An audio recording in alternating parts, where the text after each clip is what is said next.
Parsons, and I believe Randy is on. Yep. Can you hear us, Randy? Oh, hold on. Randy, I'm going to make you a co-host so you can unmute yourself.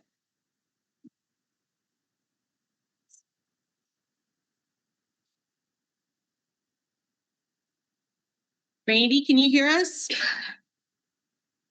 Stop. Yeah. Right. We can't hear you, but we see your mouth. I'm asking if there Okay, is. can you hear me? Yep. And you're able to mute and unmute yourself. Okay, thank you.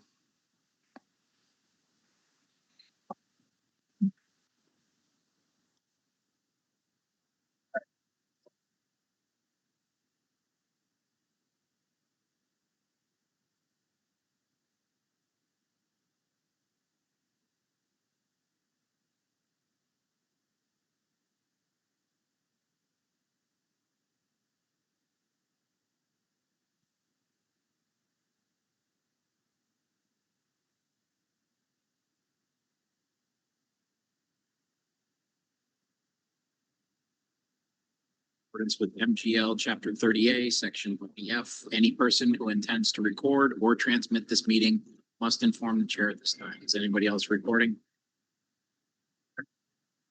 No one else is indicating they're recording. Okay. And this is a by-board meeting, so I'll let the Finance Committee call their meeting to order. So I'd like to call to order the Finance Committee meeting, and here in attendance, we have Pam Knight, myself, Jamie Biden, Peter Machusko, Gary Vasilevsky, and Paul McCarthy.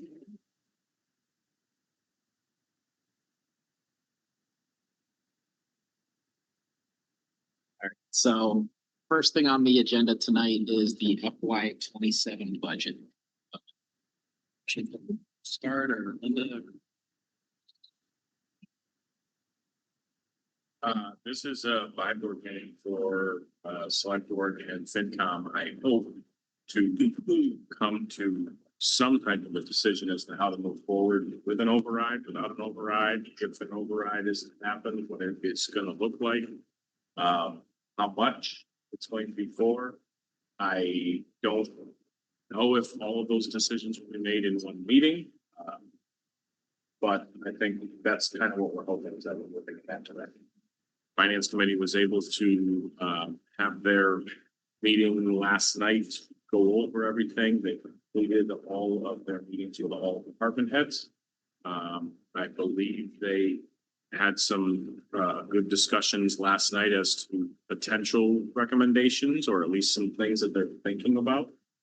So I don't know if you would like them to go first to start discussing it, or how you'd like to proceed. That's not very on here. I will. I had a, no, I guess if you want to like, I saw the live chat on the YouTube channel. I want to ask that. So I have a couple questions already just from your meeting. If you, I guess, want to present kind of what we were thinking, definitely present like a number, kind of like what you heard all. So if you want to do that, and then I guess anyone else has questions here. They would make, go ahead. Like jump in, but yeah. All right, so we started with one of the question, the big question is, I think we all agree that there's quite a number. So that's that question that we looks like. But you wanted to ask, like, there was quite a few no votes in the last. Do you want to know from the no? Some people have all. Just like some people that. Yes, and the ones that sometimes are hearing at meetings, they can, yes. Also like. You want to know. No. What they.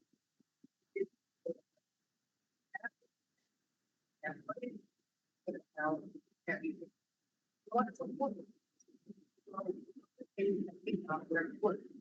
Was, we don't want, we want to see. Presentation, I don't want to. We don't know, we do everything.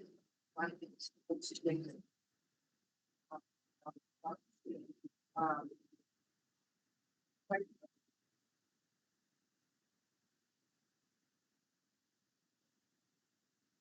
So,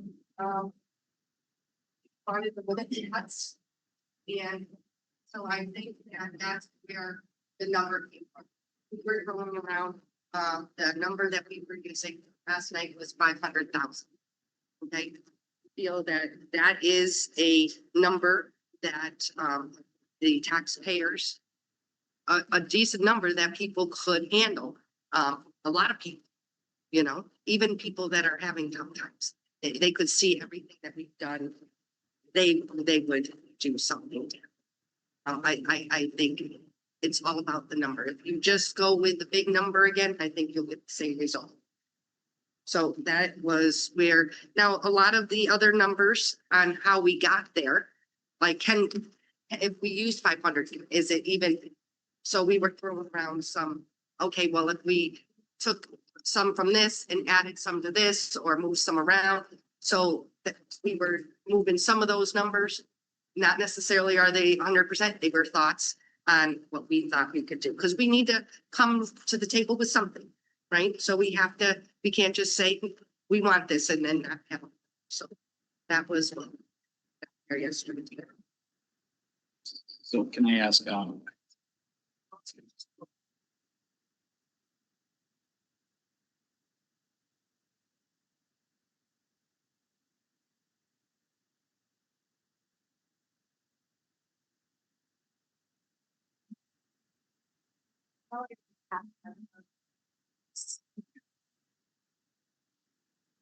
so can I ask, 500,000? I mean, yeah, sounds like a reasonable number, but if we're gonna make the school whole or not have any cuts, that's 630, 640. And then if we get adding back the two firefighters with salary and benefits, you're probably talking 300,000 and plus overtime. So that right there, you're at almost $1 million. So where does the rest go? And I didn't watch last night, so sorry to make it repeat, but So, we just, we were throwing, and that's, and it might not even be, we'd have to look at it, a full, the dollar amounts that we were looking at, maybe not even two full firefighters, maybe one. We have to look at some of the numbers, but what we were looking for at first, we just throwing numbers there, 140,000 towards the fire. Total, and 640 towards the, schools. Right, so where we were taking it from, you want us to go all through all the different adjustments. We made adjustments here and there and what we thought. So some of the adjustments, we thought that for now, to push aside the admin salaries so the assistant in the town administrator's office, keeping the person that's at least doing the minutes, at least that help is there. Other salaries, that's 30,000. Okay, Yeah, and also I don't, is this, well, it's obviously in writing, you're reading from it. That's a dumb question. But is this something that everybody can look at while you're running through these numbers or? they were just my, I typed it up, I put it on a sheet. I'd be happy to, I mean, I didn't really, there was just some thoughts. I don't think that, Linda was gonna go over some of these numbers that I presented last night because some will have, you know, maybe a line item like I thought we could take money from the health insurance. I thought that might be a little bit high. So we talked about how we saw and where we came up with that number. So when we looked at the health insurance, we also looked at principal and interest. And we are looking to see if we could take some more from principal and interest. So those are some of the ideas. So, So, okay, sorry, so 640 for the schools, 140 for fire, mhm, right? Yep. So 780,000. And 500 override, so 280,000 is coming from Yeah, from different, Principal and interest and insurance. health insurance was a big one, principal and interest was a big one.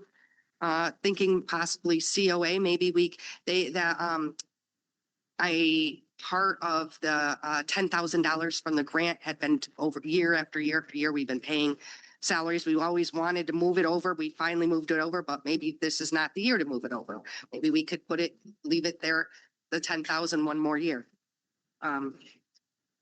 And so also I think there was some adjustments in salaries. I think that after seeing the COA, what was in there and what she presented, there was an adjustment in that salary item. On her presentation that she showed us from what was in the book versus her presentation on the one page that they gave us. There was an adjustment there. An adjustment meaning moves the state. No, it was, we did it for the full amount of what the director would have been. That was their long-term, and her new salary is not as high. Yep. Violet was emergent. Yes, this. Yep. Yep. So on the bottom, there was a 5,679, something on the bottom. Yep, 5,679. Yep. Yep. So we use that. You used it. Got it. Okay. I'm sorry. I thought, wasn't sure if you were reducing it further or. No, we use the town administrator Got it. book because what they have balanced, right? Yep. So we're just plussing and minusing different numbers to try to see how we can juggle and come up with this month.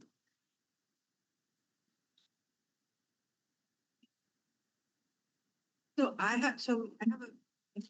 I'm sorry, are you? No, go ahead. No. So I had a few questions, because I really think that we only have one shot to get override, because we saw, from last time, the reactions from it, positive, negative, and, what the town needs to, prove to the citizens before anyone's, really willing to vote for it. So I was wondering in that number, because that, once we do the 500,000, that's it. That's for every year being forward. So I was wondering if the numbers that you came up with would account for like the annual salary increases and COLA increases, things like that are going to be happening, year after year. So if we do 500,000, sure, we get through FY 27, but then what about, 28, 29, 30 with increases? Well, that's been one of the problems how we got here in the first place, I think, because of the salaries went up too fast. And we did adjustments and it just was too much too fast.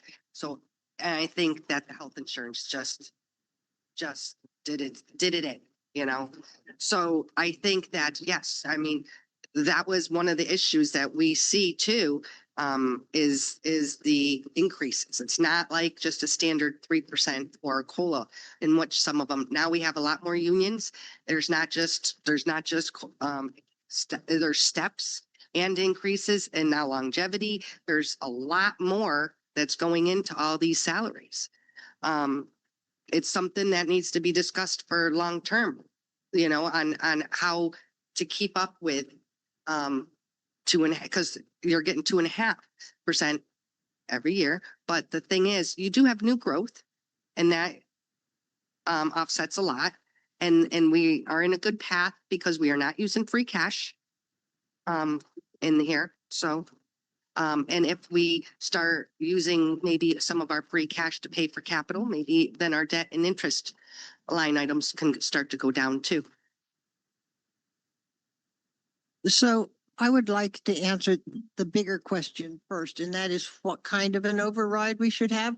First of all, people need to look at the town as a business, and the residents, the taxpayers, or the stockholders.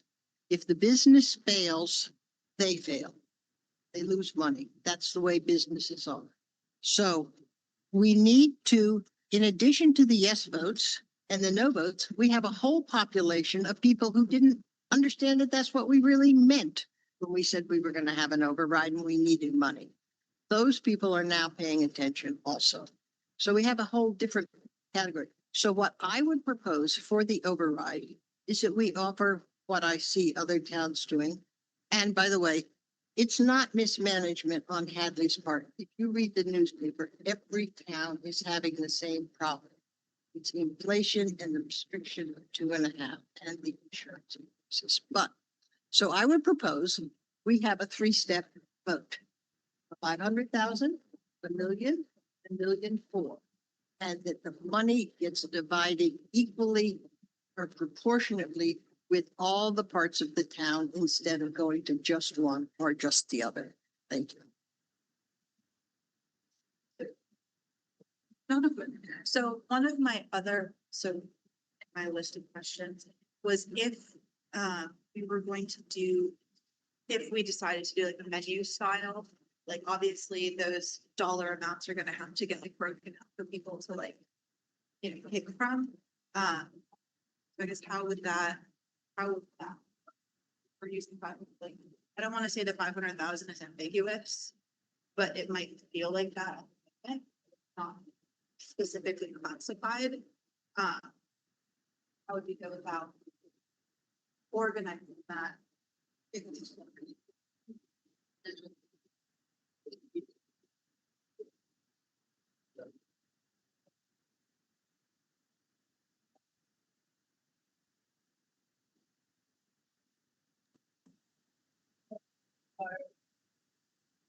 Basically have 3 budgets in town meetings. Is what it amounts to. Yeah.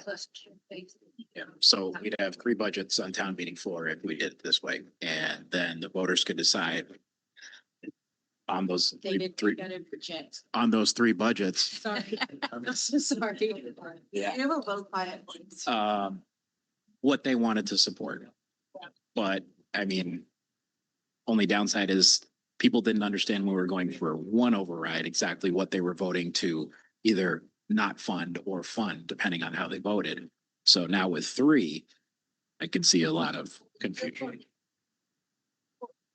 But I also think people want to see what it is, like, yeah, like, it's like, okay, great, DPW, what does that mean? Is it for people? Is it for, where's the money going? How's it gonna be used? Because I think, if you see dollars, it's not just necessarily tell us, what it is for, and I think a lot of people want to know, what it's for. And then I did have a question about the fire department, because that did come up last night, with their budget, and then they're, getting 2 people back, but then their overtime is, tripled. So I wanted to know, because I think, because it ended up talking about, okay, was it based on three people per shift? Right now it's 1, should be based on 2 people per shift. Should be based like the police department's doing with like 3, but then in case someone calls out. And I just want to know about what the expectations are, and like in your idea, what the expectations are for the department, for the fire department. And also,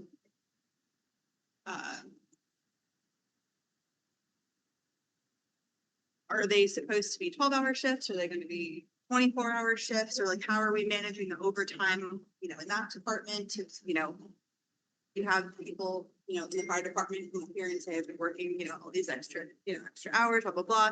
But I don't know if it's a 24-hour shift, if it's a 12-hour shift, should it be a 12-hour shift if it's a 24-hour shift? And then how are we managing? I know people get to take vacation, but also, like, I've worked jobs before where it's, you don't get to take vacation if someone else is on vacation, and you just have to, plan ahead and things like that. I understand people get sick.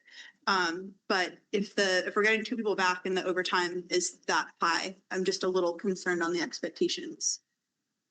Well, I agree. When that was one of the things I didn't quite understand at first. If we help and give more people, then how come the overtime went up? Mhm. And I think that's because of the model was changing. And instead of a 1-person shift, it was a 2-person shift. I think that's probably the goal and what you would want, but I don't think that is there yet, because then you would have to do what the police are doing. You'd have to have a 3-person shift. So when someone called out, you would then have the 2 people.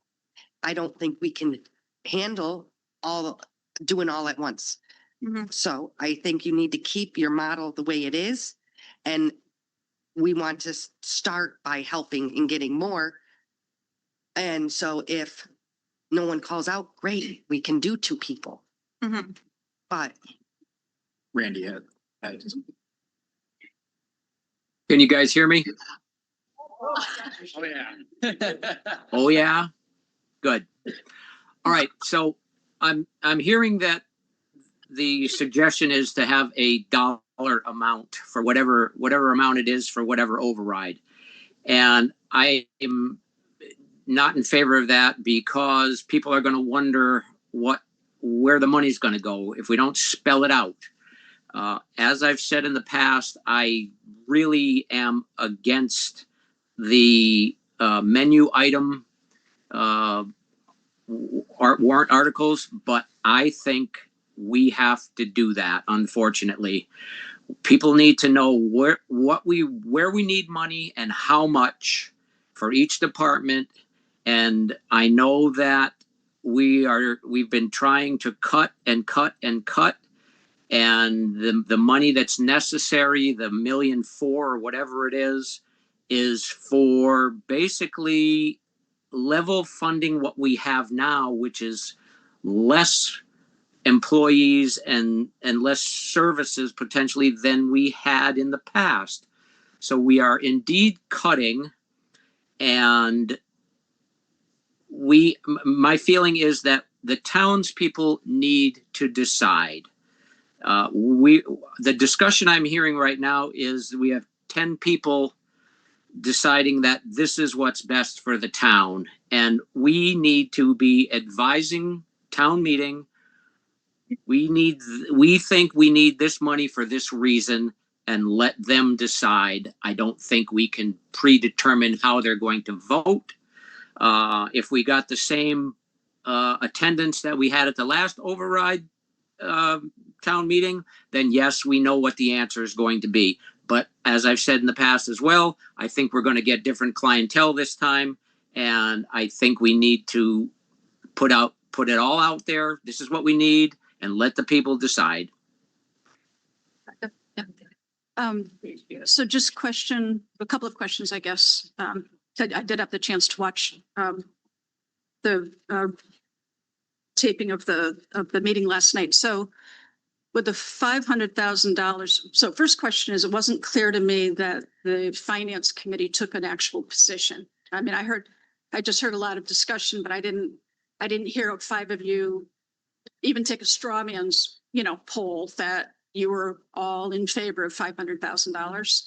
And then the second thing is just going back to Amy, to what you said about, getting in trouble with the pay increases. That's, part of what positioned us to have the shortfall that we have now, which is certainly true that there was X amount that went to people cost. But the thing I'm really not understanding is that if we go, let's say 500 is a good number in the way that you've described how you might want to allocate that.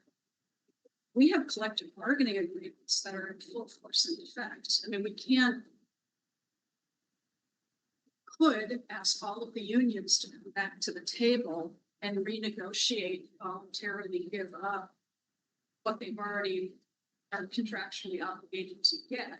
And I don't think that would go well. We can certainly try that, but if we roll the $500,000 forward and to the point that was already made, that pretty sure, people don't want us coming back every single year asking for an override. I'm afraid if we go to the 500,000, that's exactly what we're setting ourselves up for. The alternative is that we will be in a never-ending cycle of having to make cuts. So, I mean, what was your thought on that? Because we already said that we had $1.4 million shortfall. yes, yeah. This is what I'm trying to solve. And I think what I heard you say is you want to add costs, to reinstate some of these things that you think are important. But make further reductions above it on the 1.4 that we've already done. So I'm not understanding where we're going with that. Well, do you have other ideas that you wanted? I mean, those were the ideas. We didn't have a set number in a formal vote because we needed to discuss it and it was helpful, with giving these to Linda too, to look at again and make sure, down the road, we wanted to have, that's what it was. It was just a discussion on some of these, but we could take a quick straw vote on right now on, I'm the one speaking, but why don't we let the rest of the group speak a little?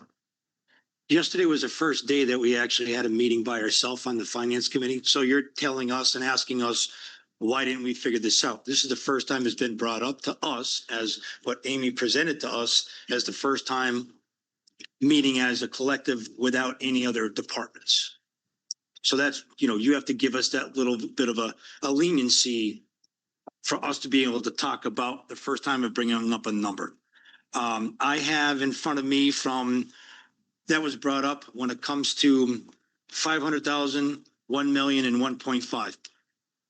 And this is based on a $550,000 house when it comes to the increases in your property taxes. This is through the DLS website I have for, if it's a $500,000 loan, it would go from our tax rate of, 11.46, it'd go up to 11.82. It would be increasing your property taxes $198 For 500,000. for 500,000. Okay. Then after, when it comes to 1 million, it would go up to your property taxes being up to 12.18 per thousand. And that would be $396 per year at $1 million. And when it comes to 1.5, your property taxes per thousand would be 12.54. And that's $594 based on a house that is $550,000. That's, I would say, is the base of a lot of the houses that we have. And I brought this up last year. We want to be able to find a number that, do we need some sort of an override? Yes. But at what point are you going to say, well, why don't we go for the 1.5 again? Do you want to get another no again, Jane? Because this is, but this is what you're doing. You're saying, let's do 500, 1 million, 1.5. We know we need to do something. And I know, like you said, you're investing into your town, but it's also the people that are having to pay these extra taxes that they're having to pay. So this is, yes, it might be talking to all of us together, figuring out what could be for the override with the 2.5 additional to it. The assessment values are constantly going up. So nothing's being considered as the revenues from the assessment values from the increase of your property taxes with what we're trying to raise. So that's also right. That's also a revenue, correct? Right. So There's a flat rate of what the levy is. okay. It's 2.5%. Okay, 2.5%. So the number that was first brought up yesterday, that's the first time it was proposed. So now you're asking you to say, what do you expect this? What are you getting out of this? We got to talk about this. These are all just numbers that Amy had just thought up of as an idea. So I know the first thing you guys are doing is going $780,000. Well, why don't you do more? Okay, well, maybe we should think about some of those other positions that are asking for 640. Maybe they go back to having some of their cuts.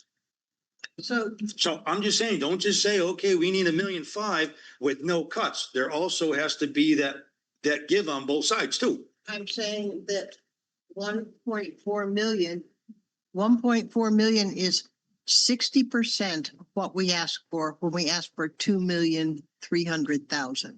It's down and it's a number that we need to keep the town whole. Okay. We need to make some cuts, you said.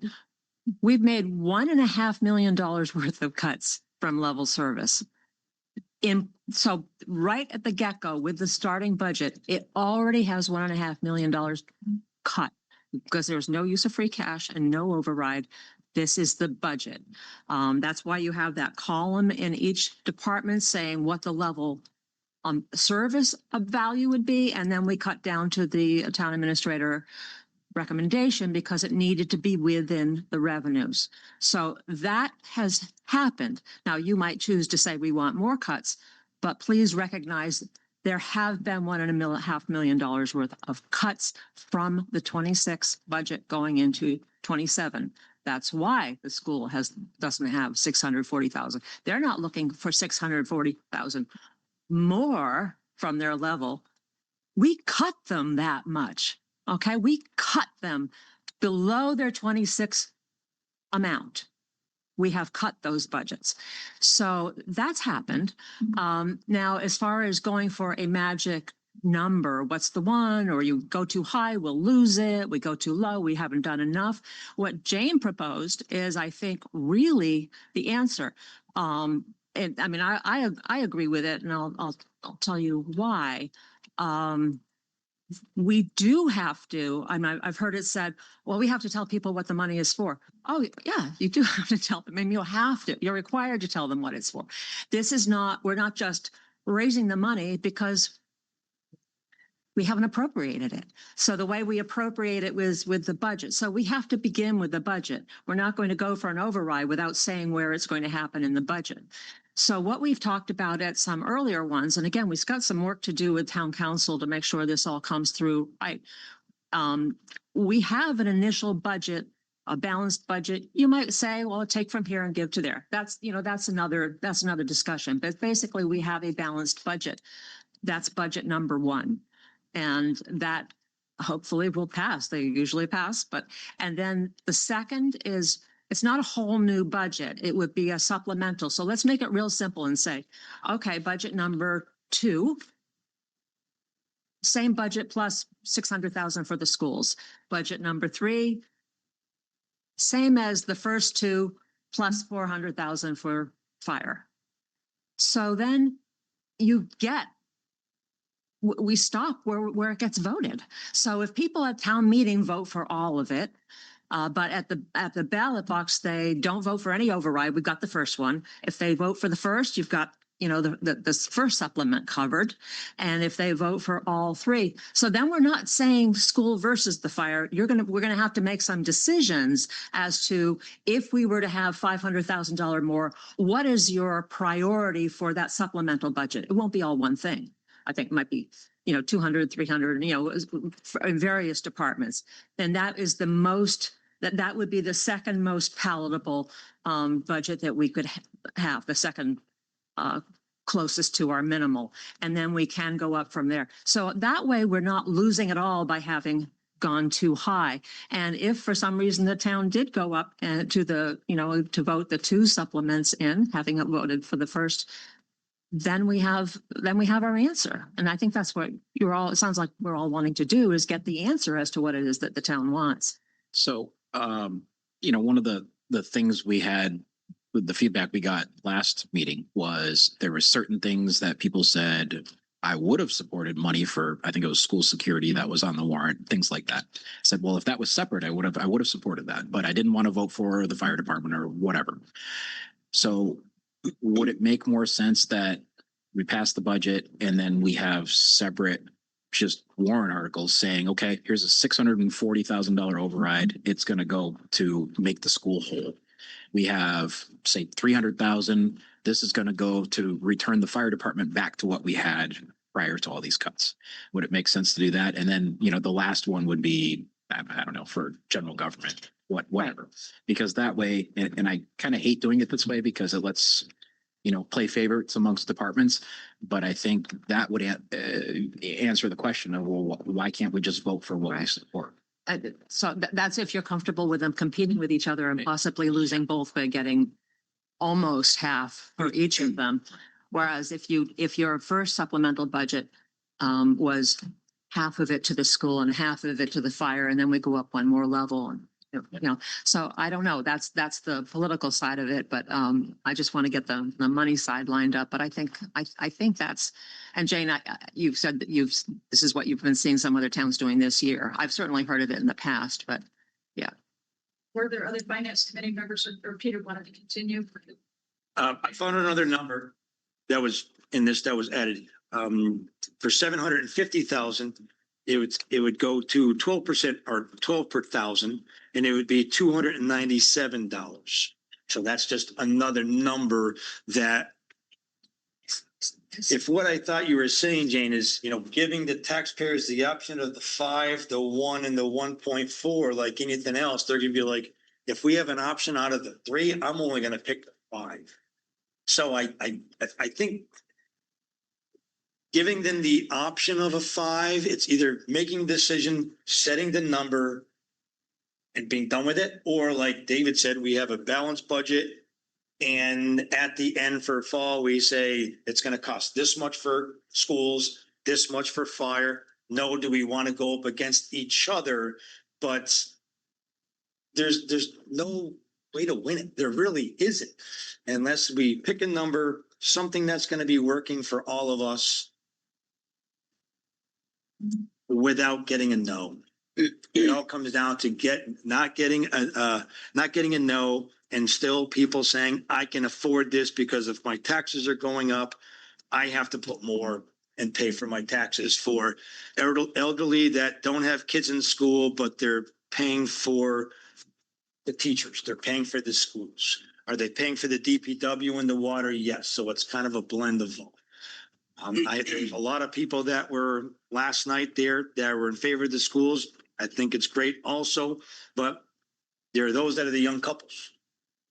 First establishing coming into the town, but I am still supporting those that are the seniors that are on those fixed incomes, that they've paid their dues, they had their kids in school, and now we're raising their taxes because of what's going on in school, which I know you want to live in the town, but we're also increasing a tax on them for services that they're not using. So that to finding a happy medium. That's really what it is, trying to find that. I go back to my comment that we're all in this together. And yes, the seniors supported schools when we had kids in school. And now the school parents are supporting the senior center. It's a community. It's not individual things pitted against each other. We need to be an organized group. And if we want this to pass, we need to have people say, sorry, it's going to hurt. We waited too long to have a tax override, but this is what we need to keep the town whole. We've already seen what happened when we've cut 11 people, and this new budget will cut another approximately 24 full-time positions. And if we don't do something about it, our town is going downhill, and we supporting our town. That's what the boards need to come to consensus on. So then I understand what you're saying completely, but I really disagree with the approach, because just from a behavioral finance standpoint, if you say to anybody, what can you comfortably afford? They're not going to jump to the top dollar. But when you present it in such a way that this is what you're paying for, this is what you're getting for this amount of money, is that a good value for you? Right? Then people are like, oh, okay, so X number of dollars that preserves the sanctity of our excellent schools. That reinstates the fire department, if we think that. Two deep cuts have been made, that preserves the services of town hall, DPW, et cetera. I would really not be in favor of an approach that said door number 1, 2, 3, which one can you afford? Because I agree. I don't people are think gonna jump to they're going to go to the lowest number. I agree. So, Dr. McKenzie, sorry to put you on the spot, but from what you're hearing from parents in the school system, is there anybody saying you can afford to take the cut? Is there any of that? Because I really haven't heard any of that, and I didn't know if you were getting that sort of feedback or not.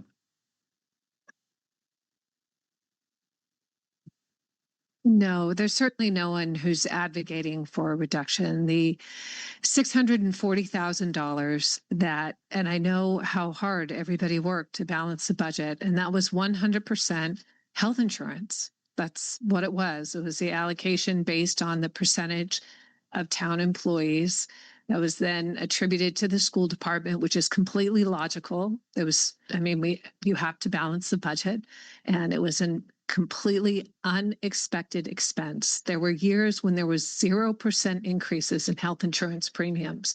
There is no way anybody in their right mind would have anticipated a 30% increase in a single fiscal year. And had you all budgeted for that, people would have thought that you were just taking their money to hold on to it.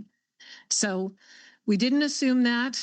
Then we see this exponential increase in health insurance costs, and with insufficient revenue, the cost is allocated to the schools. And so the budget that was recommended to be balanced was a reduction of $640,000 or an 8% decrease, 8.21% decrease in local contribution. And that, even if that $640,000 were put back into local contribution. So without it, that 8.21% increase means that the town is essentially funding its schools, the local contribution portion, at FY19 levels. I mean, really, just let that sink in, at FY19 levels. And even with the 640 restated, that's roughly FY25, slightly less than FY25. And certainly, we understand, like, just because you have a need doesn't mean that cash shows up to match that need. So we understand, and we're all advocating, as the school committee did, for a level service funded budget, but we understand that it's hard for everybody. It's hard for everybody. Peter, I understand your questions too of, is there anything, have we looked at everything? Have we turned over every single rock? Because it's hard, it's expensive, but no one is advocating for reductions to schools. Every single department, I believe, is working as hard as it can to try to be as efficient as possible while delivering top-notch services. I think the fact that we're coming together and trying to offer, I'll say, I mean, even the schools yesterday on the Capitol decreased their capital request because we know what the town is up against. Sorry, that was a long answer. Short answer, no. Nobody's saying, you know what, cut those schools. The longer answer really is, like, even with that 640, it's funding schools with local contribution at roughly FY25 levels. Without it, what the town is saying is that we want to invest in our schools at the level we did in fiscal year 19. Again, just let that sink in. So what, Oh, we give her. oh, I guess she's got another question for. Sorry. Well, I just figured since Annie was standing, I didn't want to like bother you. So without the 640, what does that mean for the schools? So without the 640, that's where we said that we're looking roughly at originally 11.6 FTE at least. The reason why it's hard to say exactly is because the way that reduction in force works in a school contract is that people have bumping rights. And because our teachers are often teaching multiple subjects and they're licensed in multiple subjects, so our librarian is licensed in ESL, our English teacher at the middle school is licensed in everything under the sun. So bumping rights mean that if a position goes away, if your position is removed, then you can bump somebody out for a position that you're qualified for.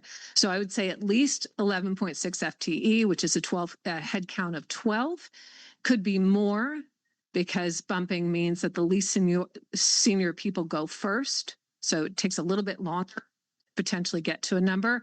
In terms of programs, we're also required, which we do, should we not have additional funding, to impact bargain with the association, with the unions.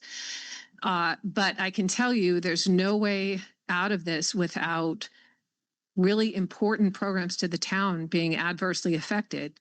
So that includes preschool, that includes special education being adversely affected, that includes extracurricular programs being affected. Yeah, it would have devastating consequences for the schools. If that, and I shared this with all of you, and it was at a public meeting, that summary of 3 options, what looks like in level service, what it looks like something, not the entire amount, but less, a smaller amount of an override, and what happens with no override. So what you're asking, Amy, is the no override scenario. And that's already 640,000. So, and you guys can tell me if you're hearing different things, but the feedback I'm getting is that the vast majority support funding the schools as they were, I should say, before the $640,000 cut.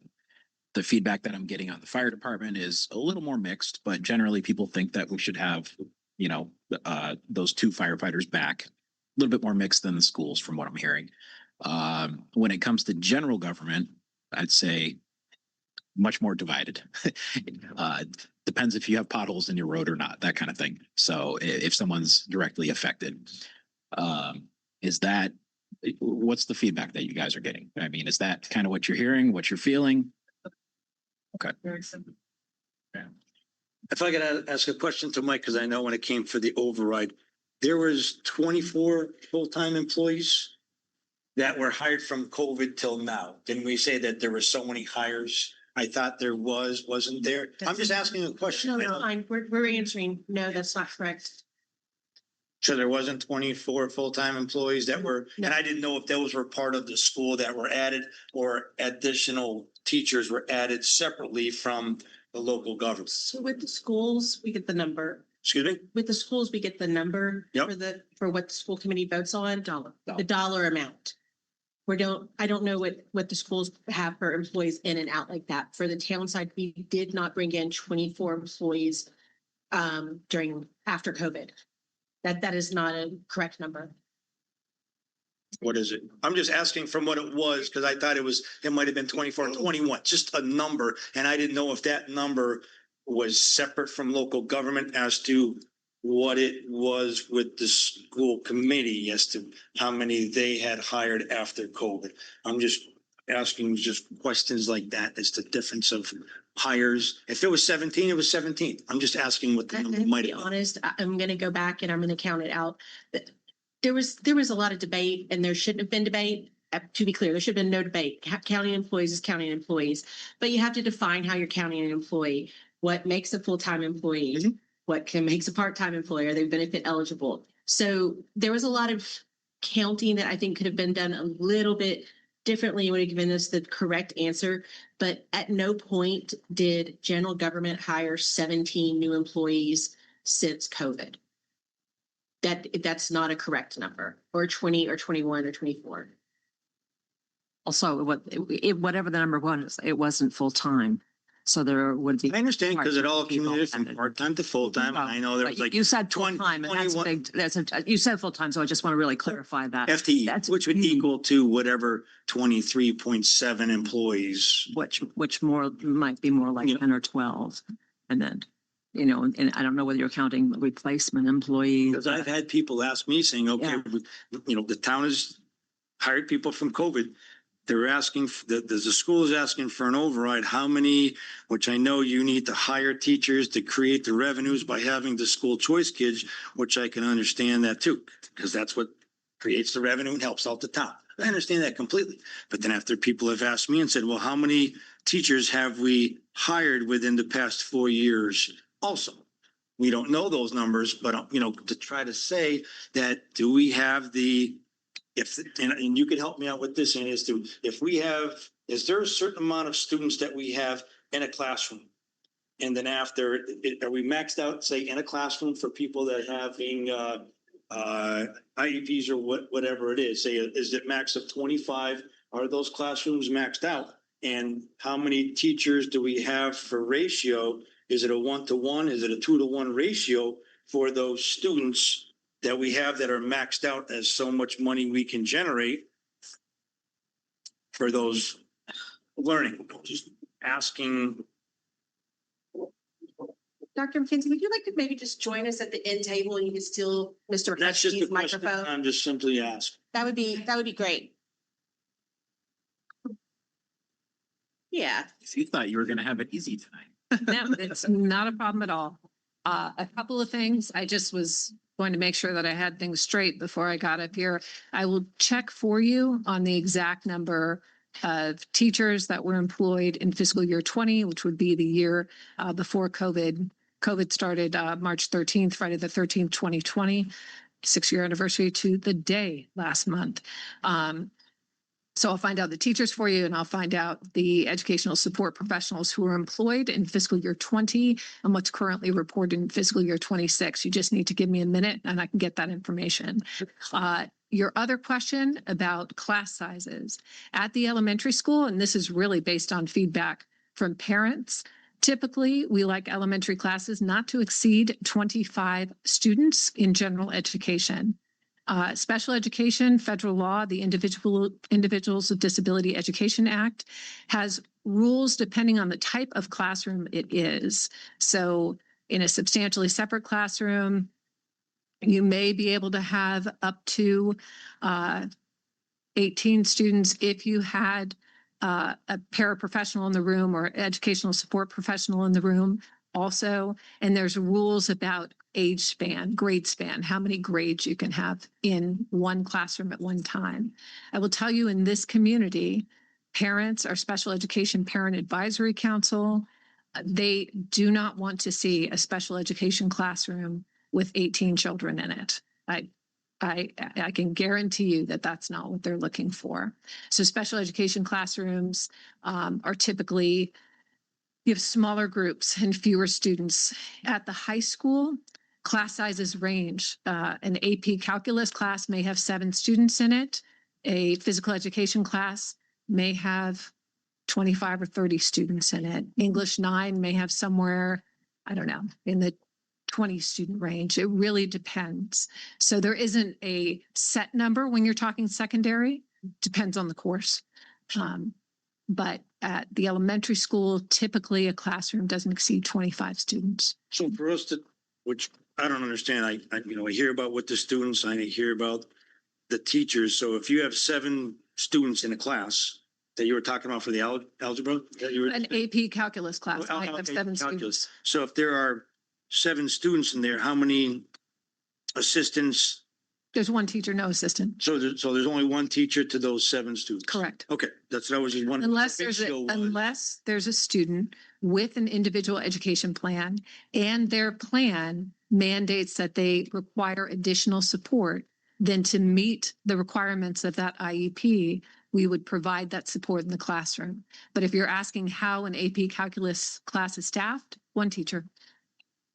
Because I didn't know. That's why I was wondering, Yeah. is it a 1-to-1? Is it 2-to-1 to understanding the ratio of how that works? And That- also that- when that it comes helps to me. staffing, I will get you those staffing numbers, but I do want to remind folks, and I know it's tiresome to read my multi-page documents and look at PowerPoints and all these other things. But remember, there's student count and then there's student need.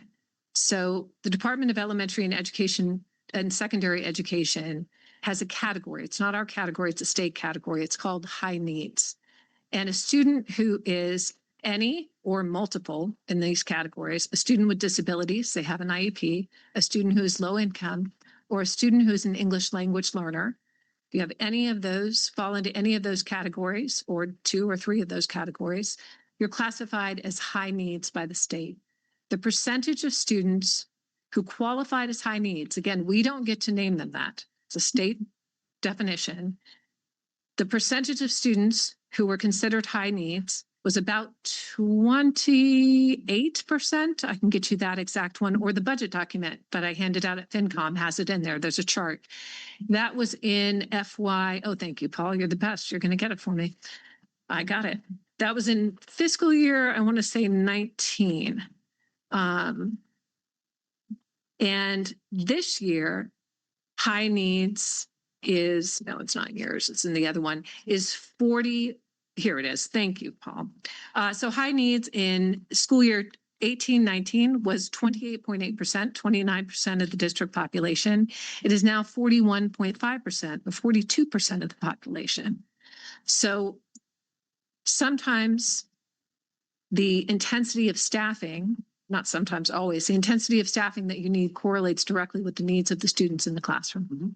So it's not a direct correlation of head count to staffing count, but I can get you those numbers on staff and report back unless there's anything else. Thank you. All right, you're welcome. Let me get Randy waiting for quite a while. Thank you. I have plenty of patience. I'm hearing that this whole debate is about money, obviously, but what seems to be missing from my point of view here is the needs of the town.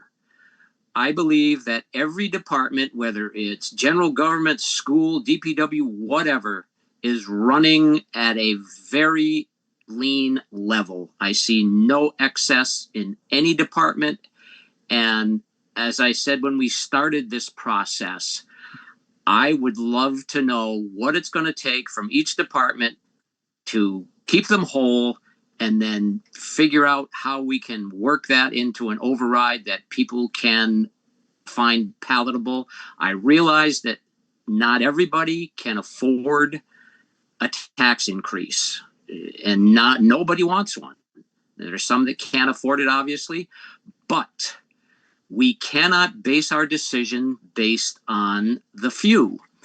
And I am not disregarding the people that can't afford stuff. Don't misunderstand. I get that. But it's leaving everybody else behind because of that. It's no different than somebody in class that can't keep up with the rest. Do we drop down to that level? And again, I'm not picking on anything. I'm just saying things generally. On a sports team, if we have a great team and we got one or two kids that aren't up to the level, do we play down to their level or do we try to get them to come up to ours? So my point is that, as Jane said earlier, we are a joint entity here. We all need to work together, and however we have to do that, figure out how we can help the people that can't afford it if this gets voted. But again, I hate to see the town divided. The school gets this and nobody else gets any money.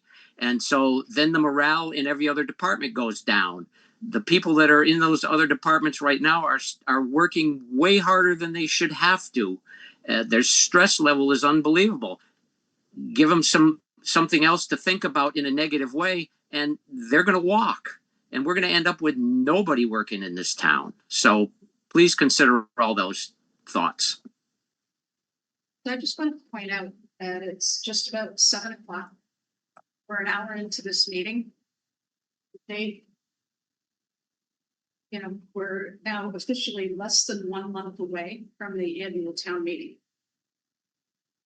We need to decide what direction we're going in, what the strategy is, and we need to absolutely hit the ground running as soon as possible. If we keep delaying a decision on where we're, what numbers we're going to put out in front here, you might as well, Annie can start handing out the pink slips now, because we're never going to hit the June 15th deadline. So the schools are contractually obligated to notify any potential subjects of layoffs. That's the drop dead date. So we've got to back up from there. We have to go to town meeting with an override. We're going to go with the override. And I just feel like our time tonight is best spent talking about strategy and, maybe whether or not everybody here at these two tables supports it is less relevant. We just need to let people know in the public that yes, there's an override, it's coming, and this is what it's going to look like. And then we need to get to work and educating people on what that means. To Randy's point, what he said a little while ago was we need to think about the whole. The numbers that, and Amy, the numbers that we were going over last night, I have, most of those were almost the same as hers. So the both of us came to the table with numbers, but with moving some of this money around, like the excessive money that we have in the insurance, you're keeping the collector and the town clerk and the admin, fire admin, and we're moving them back to full time. We're able to keep their jobs and not cut them and have to split them apart. One of the other things that I know Amy had us taking the admin for the TA off completely. I think going down to at least part-time for the, she has an admin as well, is advantageous. But all of that money is, all that money that we found was just moving money around. We're not that wasn't adding any money in an override. That 500,000 levels us with the firefighters in the school, and it just levels us. We're not taking into account the COLA, et cetera, with all the unions and everything. We need an override. I think we need to be at least at 750 just to give us that COLA cushion going forward. 500 it brings us pretty even with everything, that give everybody back to service level. But I think we need a little bit more. I don't think we need $1 million or $1.4 million. But we do need an override. But I think it needs to be a little bit higher than the 5. And the other thing too, with people, you know, if we bring people back or we end up hiring people, we have to assume that they're gonna take our benefits, which is a 40%. Absolutely. Yeah, 40%. Even if they don't, but we have to assume that. That was one of the discussions we had last night, because we brought back the 2 firefighters, but we didn't really calculate in their benefits if they decide to take benefits. So our numbers aren't perfect, but it's a starting point. Yeah. And I'd like to I mean, you gave them to me last night, and I think you're going to be really disappointed. There's not 185,000 extra in health insurance. At the most, there's maybe 70, but then you go over to the workers' comp, and we're going to be overspent by $30,000-$40,000 in that line, which means we've underestimated the next line, which uses up over half of that savings. Maybe it's 30,000 over. You add people back in, and we used it up. So this, you know, you can't just take 185,000 out of the budget. We also don't know if there's going to be another mid-year increase. If we haven't budgeted for that, we're doing exactly what we did last year, which is, how come you didn't budget enough for it? Now, we can't get into that again. And then with the principal and interest, I promise you no bank is going to allow us to cut the interest payments. So that's off. So all of the cut would be out of principal. We built up the principal and interest budgets over a couple of years, and capital planning went ahead on that basis, purchased more items. They're not paid off yet. If we do not keep that amount up, because I already cut 55 out and you want another 50 out of that budget. We just can't handle it. We're going to be paying mostly interest, and we're not going to be paying down that. And we're not going to be moving over to paying it out of other capital, because we're just going to be prolonging the debt and interest payments. We're just not going to get that. So I think that's more than half of what you were looking for. And I certainly have some issues with the other ones too, but I don't think we want to get into that tonight. But, you know, come on in and work with me, and we will go through these, because it's a shame to throw out numbers and say, maybe we had this extra money, we could do this with it, and then have me come and say, no, we can't. So, you know, if we could work this out and at town hall, when you really want to tackle these numbers, I'm happy to do it with you. So I'm at, and again, I don't like this menu thing. I think it's just pitting departments against each other, but I think the best chance of some success at town meeting would be a warrant article for 640 for the schools, a warrant article for say 300,000 for the fire department, and then a general government warrant article for 300-ish, something like that. Well, DPW would be in general. Everybody else, yeah. Yeah. And the general government, can I ask, is the general government going to take the insurance increases for the whole town? That's essentially. Okay. I'm just asking. Yep. That's something that we need to consider if the general government's going to be the redheaded stepchild of those options. Please note that I shouldn't have said that. I apologize. But if it's going to be the third option, I just want to point out that that's everybody's health insurance again. So even if everything else passes, we're still going to have to cut to make sure we're covering our insurance.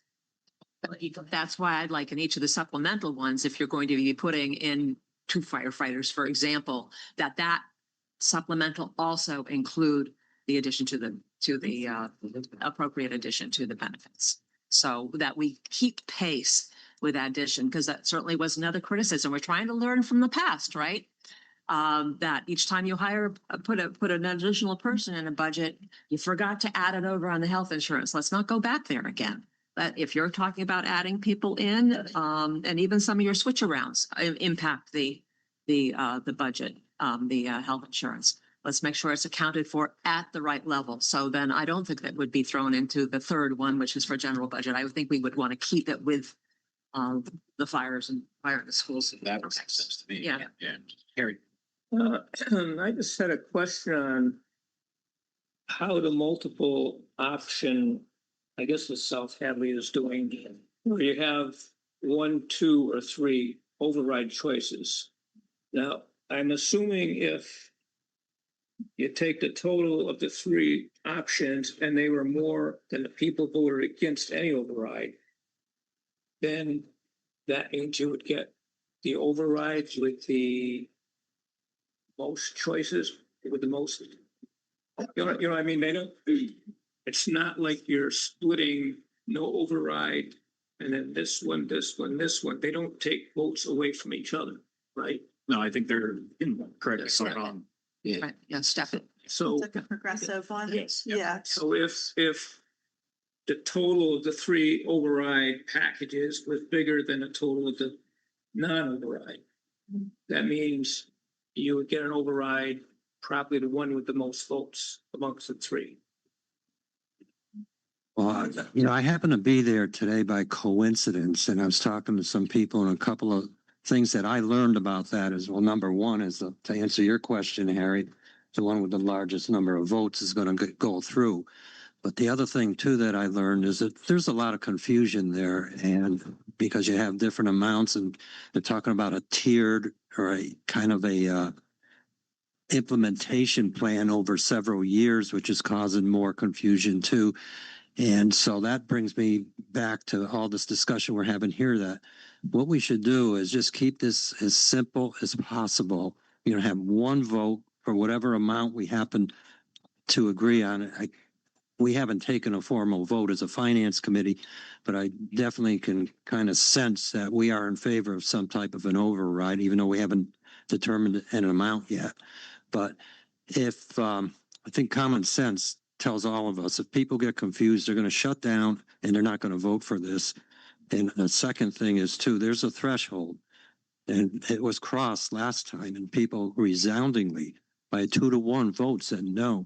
So we have to be careful. We can agree on an amount, all 10 of us here, but it doesn't matter, because as we all know too, the voters are going to decide what they're going to give us, and not us. We can make a proposal only, but they're going to tell us whether it's yes or no.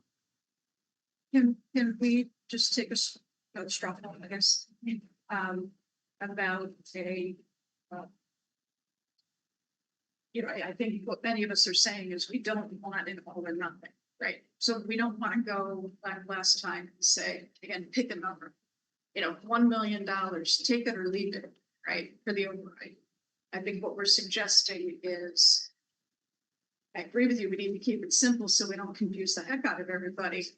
But can we agree on not just backing ourselves into a particular number, and that's the only thing we're going with? That would be it. I'm saying, I'm not trying to like bring the conversation in to, are we talking about, we just want to collectively agree on a number that we're going to go with tonight, or can we agree that we want to give people a choice? Well, our committee yet, we haven't even had a chance, you know, we have another meeting scheduled for Monday, I believe. And I think that's when we're probably going to make a decision, because I'd feel uncomfortable personally. I don't know about the rest of the, Feel comfortable about what? about committing to a number No, that's the same without a formal vote of strategy. Do we want to commit ourselves to only going for an override with a number? Not saying the number, Oh, okay. or can we decide that we're going to give them a choice? Yeah, I would support that, and that's kind of the point I was making. The choice or the single? One number. So general. And also menus too, you're pitting departments against other departments. And as we talked about, Mike, you know, there's going to be winners this year and losers next year, because you can't continue to earmark it for those particular departments in the second year and thereafter. My concern is that, like Molly said, if we pick a number, I don't care if it's 100,000. If it gets voted down, I mean, that's our one shot at it. And it could be that somebody doesn't like the library And they don't want an extra $20 going out of that 100,000 going to the library. And they're gonna vote no, and they're gonna shoot it all down. So I think that if we give them some options, let the voters decide whether they want to fund the schools or the fire department or whatever else. But I think if we pick one number, we're gonna be right back where we are now.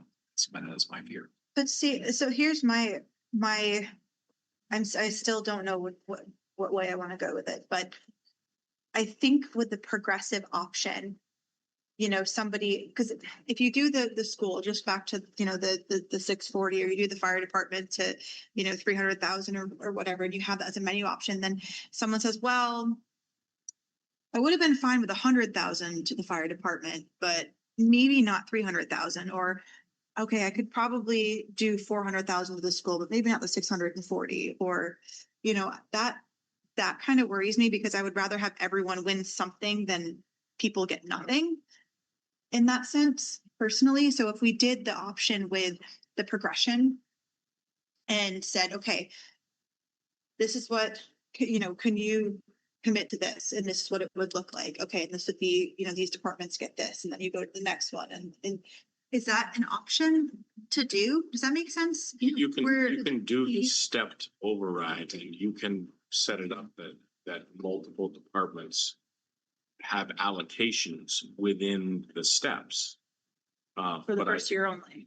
Well, yeah, but again, I think we went over this before. It's not, you know, it's not that if the only thing that were to pass is the $640,000 for the school, it's not that $640,000 is now up for grabs in FY28. Ultimately, what happens is your levy increases, you have more money to work with, and then every department goes through the same budget process that it always had. So in order to, it would have to be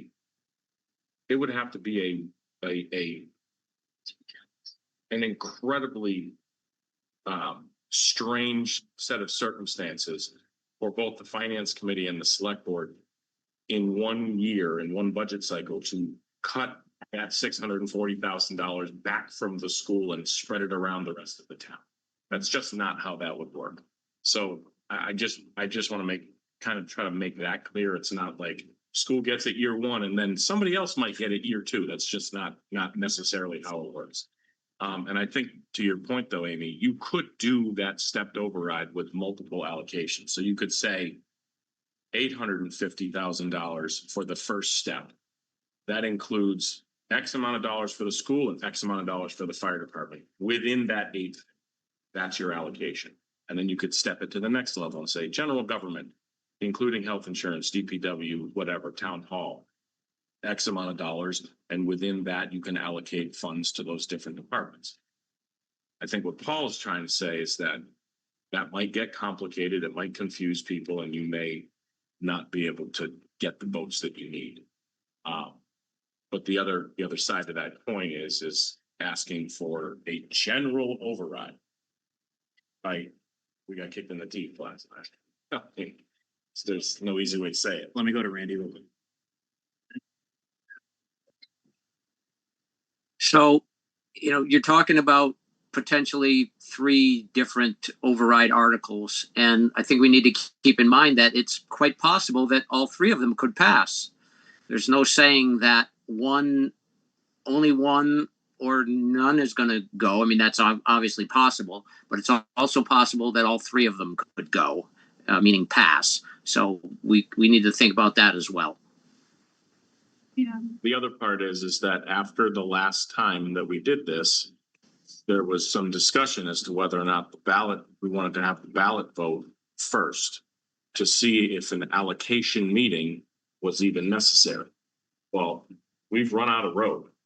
There is no time to do that now, unless you want to wait until the fall. And if you wait until the fall, I mean, and I'm assuming that we only want to have 2 town meetings, so like we don't want to spend money for a third. So if you only want to have 2 town meetings, that means that we have run out of time.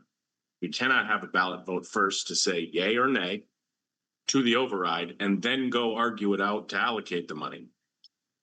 So it's either allocation meeting first, then a ballot vote, and then it's wait until the fall, which means you have to make the cuts July 1. Annie will have to make her cuts a June 15th. And then we go to the fall and potentially restore all of those cuts. I mean, this, Doesn't make. it doesn't make sense. So in the spirit of, again, just trying to get to yes. Right. And everybody agreed that we're going to ask for an override vote at the end of the town meeting. Let's go strong on that. Right, Molly? Yes. Yes. Yes. Yes. Yes. Yes. Yes. Okay. Would you like to- Yes. There you go.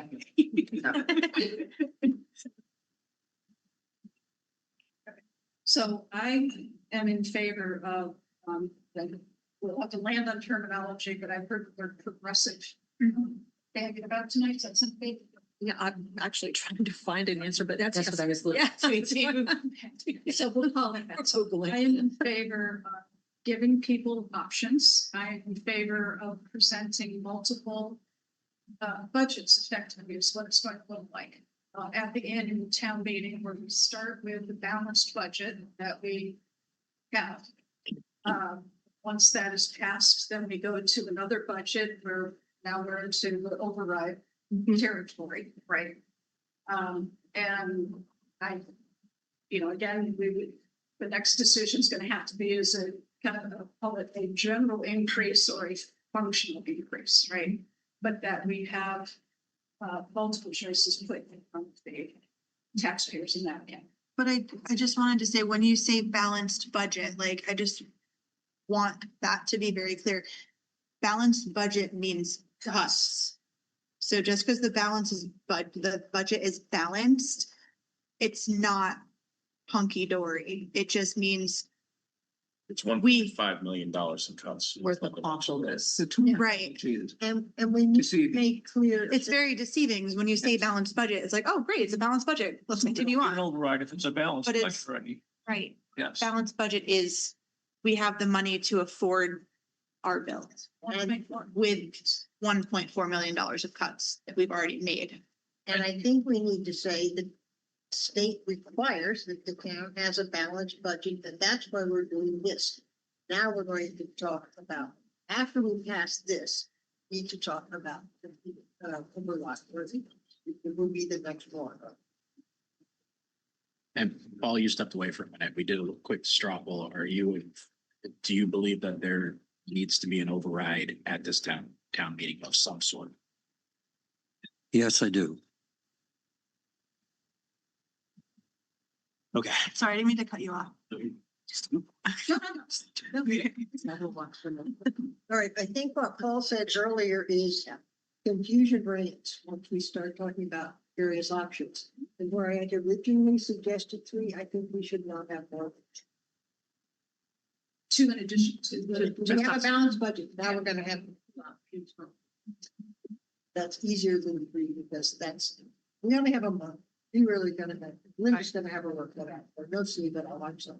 Yeah, so it'll be, so the first supplement will be a priority budget. And then the second supplement would be that same plus. Okay, so, and forgive me, walk me through this of how the mechanics sort of working, and we probably have to talk to. Oh, and I'm gonna bring town council in and maybe bring them to your next meeting and let them sort of help us Yeah. with this progression and make sure that we're answering the questions correctly and getting the way we need to do this, right? We're thinking we need real-time right answers. We don't have a lot of time to spare. So if we Yeah. could just get them in attendance at the next five word, it would be so helpful. And then hopeful. Yes. And that way we can get the answers that we all need. So I would, given the 2 override potentials, I think we need one of them to be for the equal funding number we have here. The other number would be something less. So you mean level funding? Level funding. So bringing the 1.5 billion that we cut out of this budget right here, Yes. we would like that to be the first She option. wants that to be the last. The last one. The second. Second option, yeah, sorry, okay. And then the question, the debate is what is interim number? Right, so if you picked halfway, they've been talking about the 750, so then the next chore is to which 750? What would that look like for Yeah, all the departments? And then the second one would be, and everything else. Okay, we're meeting on Monday, as you know. Is it possible to get something from the Board of Selectmen to the Finance Committee with all this in writing so that we can have a discussion about this on Monday night? I mean, We'll be on the Zoom meeting at, we have to, 7:20. we have to, 20 minutes into the meeting. Just fast we have forward to to do it. it in council, we have to, I mean.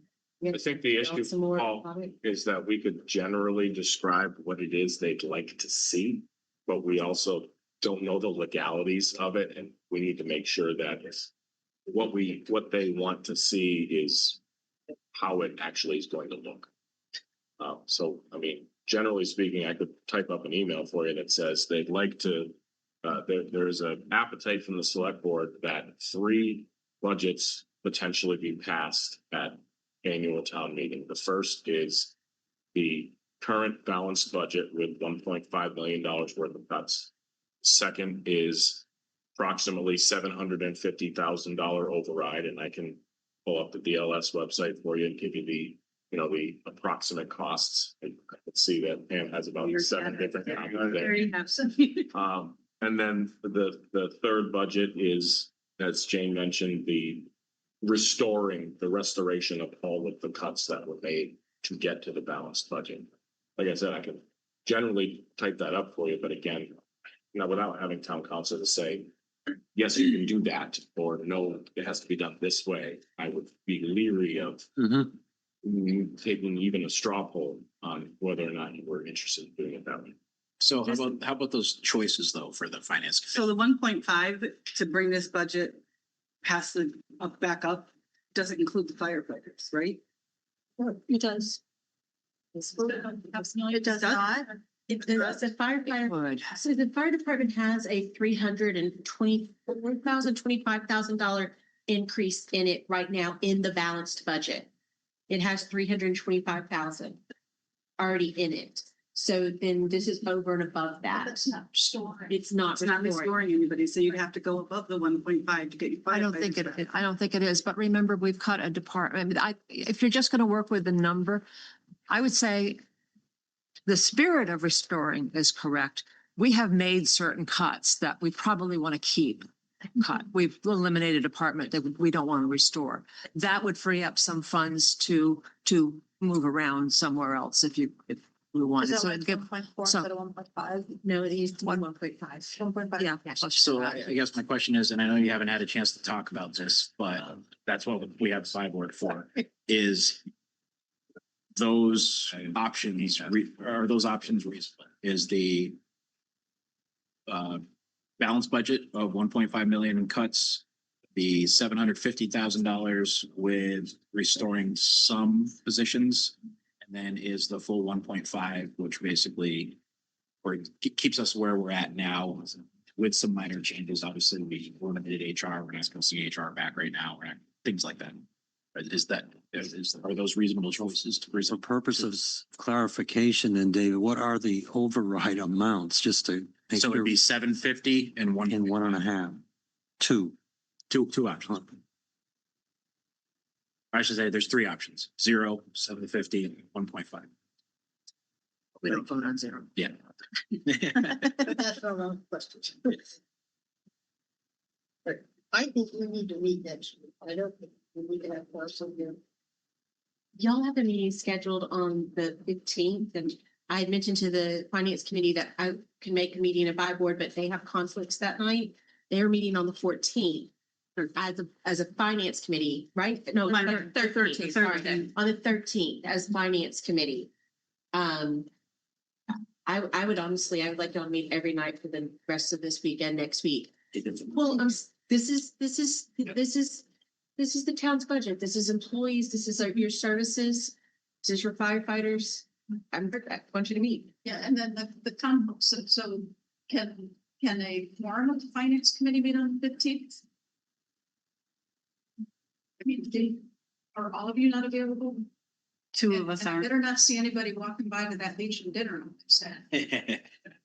We would have a quorum if we had to. You would have a forum? Yes. Yeah. Okay. All right. But so we're not wasting our time. Again, are those options reasonable? So that way we can start working with town council. Is the 750 and the 1.5 is, I want to hear how the finance committee feels, because if you say absolutely not, then we need to redirect here before we start getting town council involved and trying to figure out how to make this work. I think we can have two options, whether that's the numbers that we come up with, I think we need to talk about that, but yes, I think two options would be feasible. It's a good model. David, the concept, is that all you're looking for is an answer on the concept? Right. Yeah, not the dollar. Yeah, the dollars. Okay. Just for purposes of discussion only. Is what you're saying. For the Right. concept, the idea, right, that you have Two different three options. choices. Yeah. Nothing, Well, zero. nothing, a middle number, and all of it. We'll move forward. We need to move forward with town council on the model. Yeah. We can plug the numbers in later Mhm. as we have another round of discussions. Not too much. Not too much. All right, so let me go down the line just to make sure. Randy, are you good with two choices? Yes, sir. Yes. Yeah, I'm good with two. Jane? Yep. Amy? Yeah. Finance? Are you sure? Yeah. Yes. Peter? Yeah. Harry? Oh, yes. Okay. All right, so we're in agreement on that. Two choices. And then, again, the other thing I'm just gonna say is more question for my fellow select board members. Obviously, we're trying very hard to present a united front. I don't know that we're gonna get there when it comes to town meeting. And we need to start getting information out as soon as possible. So, you know, I think for anybody who's interested, we should try to figure out a communication plan. Are we gonna have forums, all of that? So we don't have an awful lot of time to figure that out. So maybe going back to Jennifer's comment to just the 5 of us need to schedule a meeting to talk about that. And then the finance committee is definitely where they met. I have a suggestion to get information out to the public. It would be nice to have, or just to let everybody know where to find these numbers, because people hear us talking or in the audience and they don't have the numbers in front of them. So to make sure everybody knows how to find this book, or whether we put it on, even attach it to Hadley Media or something, but the numbers need to be out there so people can see it. I think a cheat sheet that we put on the town website to say, hey, option 1, this is the dollar amount, this is what you will be funding. Option 2, here's the dollar amount, here's what you'll be funding, and here's what you'll be losing to for each option. So people can make that informed Pros decision. and cons. Yeah, Amy, when you say the numbers, So right now I looked the actual budget book. Budget you're talking book. About, at the budget book, and you can find it. It took me a minute, but I did find it. yeah, Under the town admin, yeah. and then it's under that. So you have to go to the website and then town admin. It's just. Well, I mean, I think to take it one step further, it's a good point, but I think we need to have like an override. Package that's just information, send out an Excel, boom, for information on the override, click here and direct them to that. I mean, the budget will be part of that, you know, maybe rather than tell them how to navigate to where it is now. And then we can put the DLS, you know, whatever other information you think out there. Just for the record, the override information is still up. Yeah, including like your accounts and how to figure out what your taxes will be is still there. I had not actually pulled it down. I think we were coming back. Yeah. And we can link it to Annie Nancy's presentation, could be out there. Information on the schools. So I'm happy. I will get to work on making a one-stop shop. I'll override. I'll have. I think you need to go to exec. Passage 1. I think you do this, and that was we answer questions. We don't put it on notes or this or something. We'll hand down the sheet and then do this. That's right. I think we have to go to some talking, explain it to us. And then here's reactions. The same thing we're gonna end up in whatever it is. And then we'll answer questions. let me go to Randy real quick before, and then Dr. McKenzie. So if we're going to do this override, we've got to get the word out in a way that is different than what we've done in the past. And I don't know exactly what that is, But anybody who's watching that wants information, please contact anybody that's at this meeting tonight. If you have questions, concerns, you don't understand, please reach out so that we can get the word out to as many people as possible. And the 10 of us just don't have the ability to do that ourselves. Kenzie?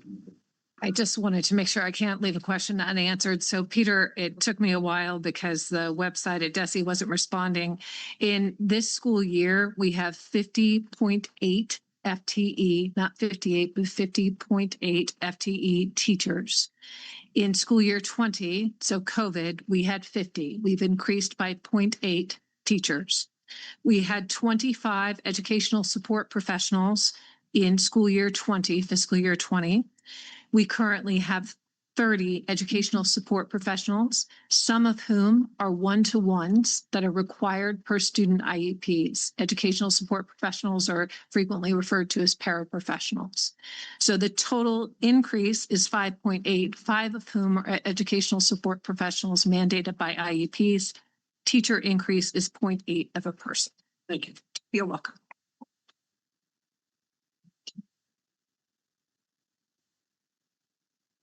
Perry.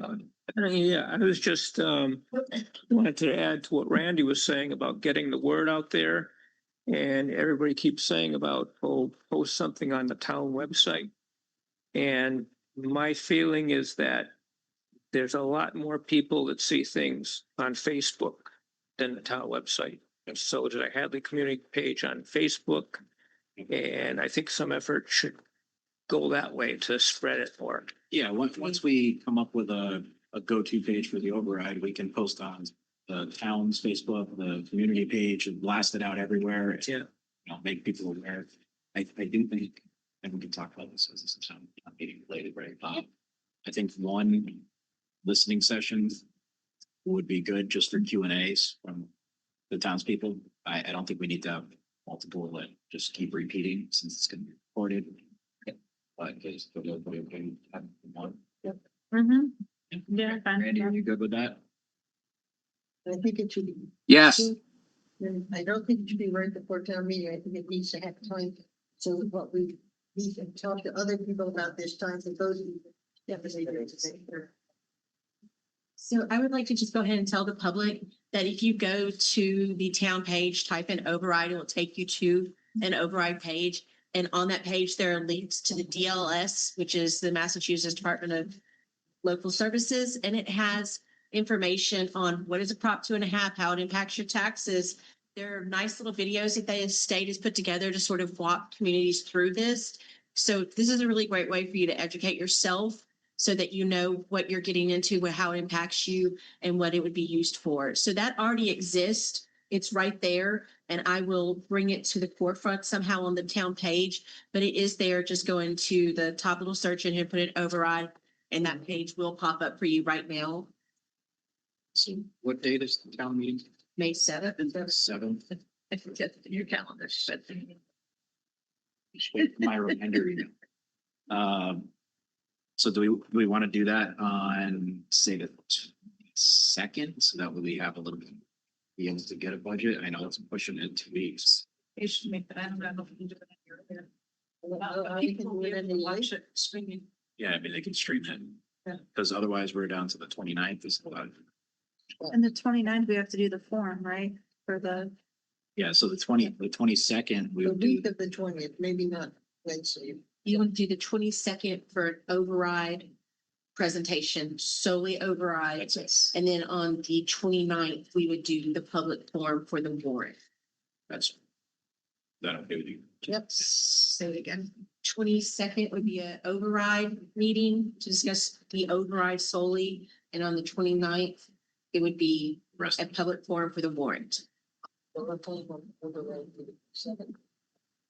I like 7. Like 6:30 or 7. You gotta allow people time to get home, have dinner and stuff. 7 o'clock, okay with everybody? Randy, 7 o'clock, okay, for both those? Yes, that's fine. Works for me. we'll have to have coffee, but yeah. We'll caffeinate everybody. The one on the 29th is at 6. Or 7. They're both at 7, the 22nd and the 29th? And we'll send out Nixle alerts and email blasts from the town website and post it on the town's Facebook page. And I'm sure that somebody will carry that over to the community page. Sound reasonable? All right. So Wednesday's a by-board meeting with with our four, with just the three of us. 15th. Yeah, we're meeting Monday. We'll be back here Wednesday. Perfect. The meeting comes out, 15. Yes. The meeting on the 22nd, what are we calling that?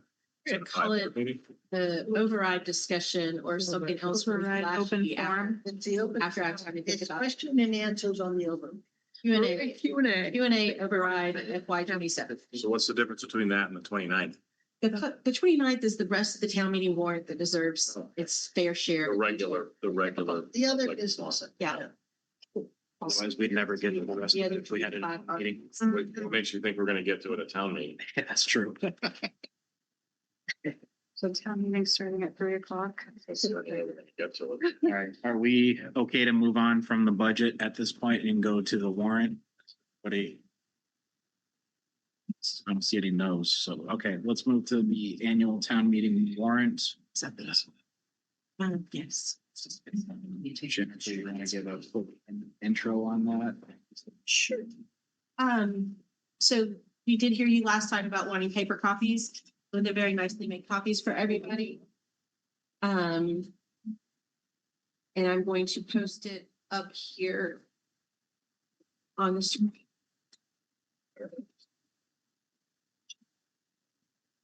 Thank you.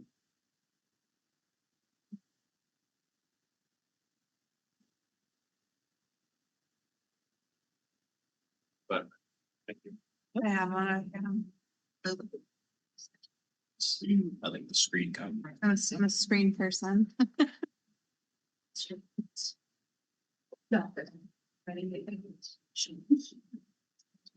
You can offer to anybody, but it's gonna be up here nice and big. Wait, can we have another one over here? No, I'm good. Oh, you're good, sorry. Yeah, Also, no, just in it works. case, I'll take one. Just in case. Nick, can you please let anybody else in while I'm doing this? Because I won't be able to see them.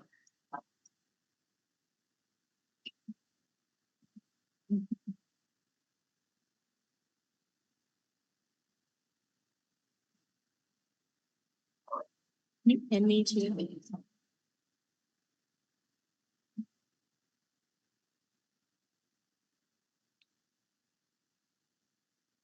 You're my, am I screen? Yeah, this is It is on share. one of this pin. Yeah, I click to switch to share. Yeah, okay.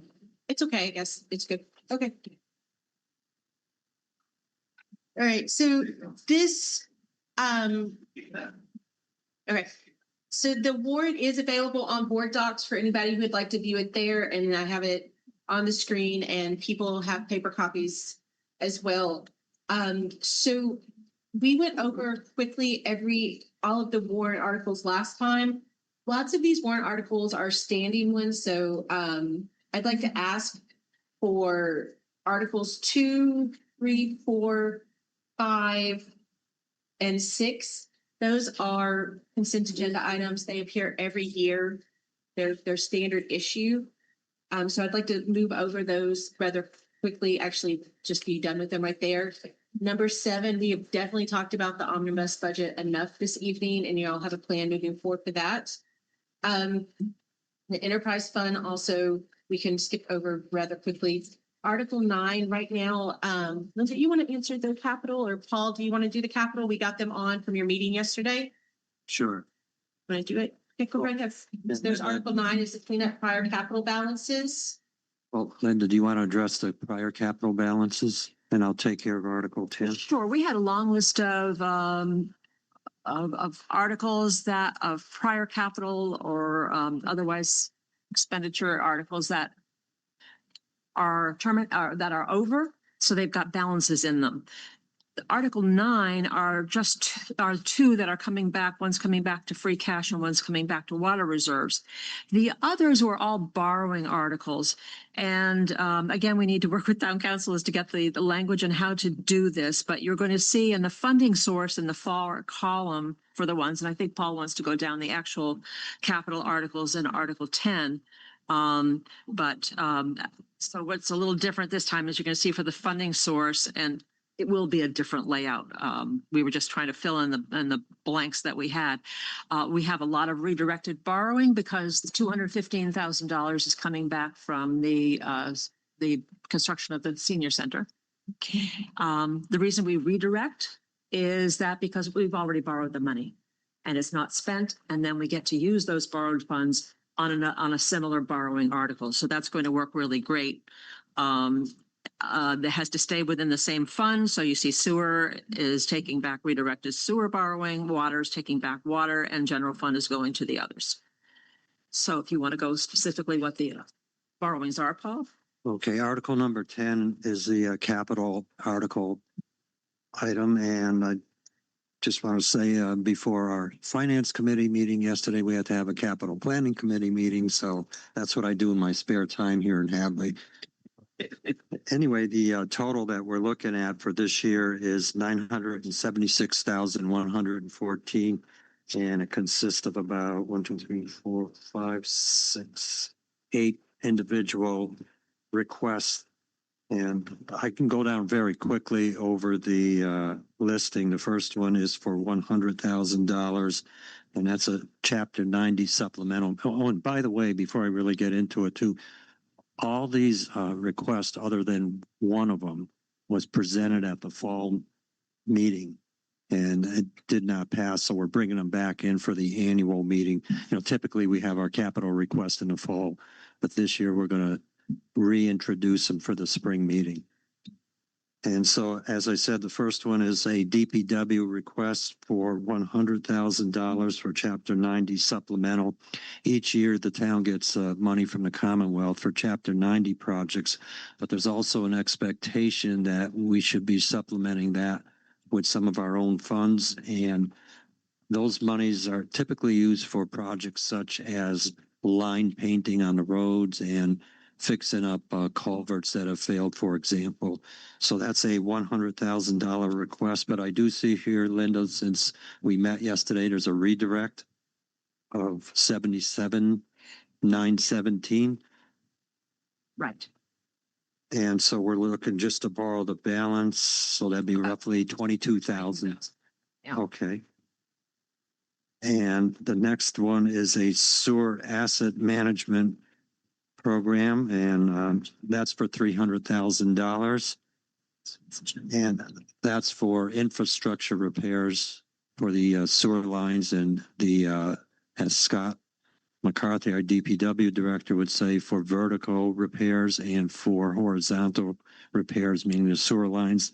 The vertical is actually the buildings like the pumping stations and so on. But this 300,000 is actually a very small amount of what they need. They have quite a large request. Overall, they had a consultant come in and do a report, and it is quite a sizable backlog of projects that need to be done. But this is, again, there's a redirect of 70,000, call it 71,000 out of that 300. So the balance will be borrowed.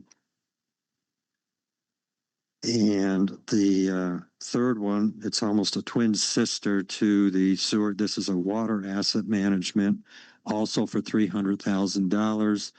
And again, they have several $1 million in backlog projects, but this will scratch the surface on some of the items that they have to take care of with the water infrastructure. And again, you can see there's a redirect from a borrowing of 11,440. So the borrowing balance will be the difference. And also, before I move on to the next one, both the water and sewer borrowings will be paid back out of the water and sewer enterprise funds. So these don't affect taxes at all, or your real estate taxes, I should say.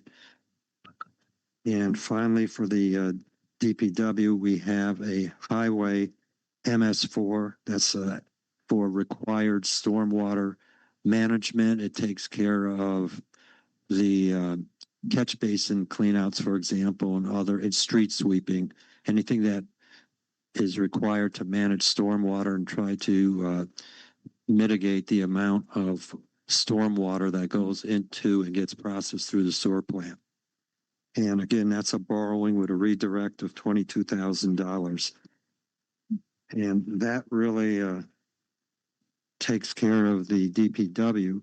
And the other article, we broke this Article 10 into 3 different areas. 10.2 is for the school department.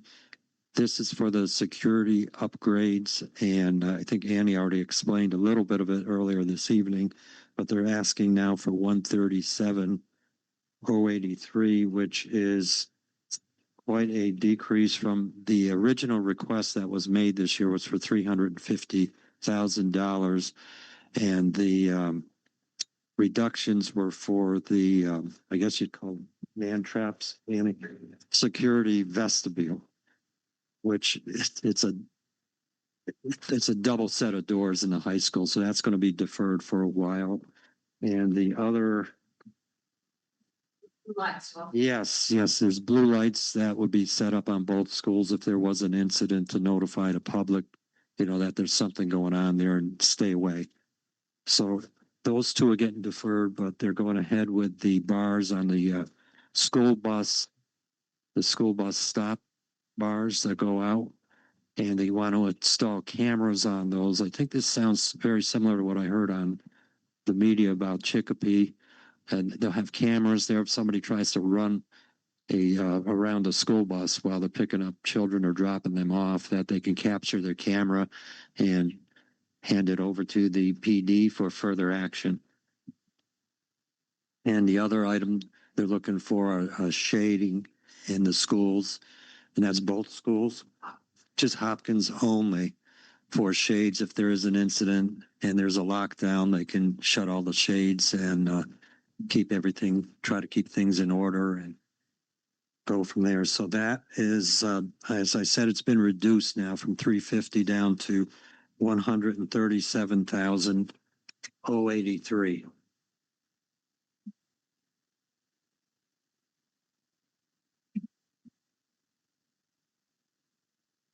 And there are 3 other, I was mistaken, there's 3 other DPW articles, but they don't involve borrowing at all. They're all going to come out of water reserves.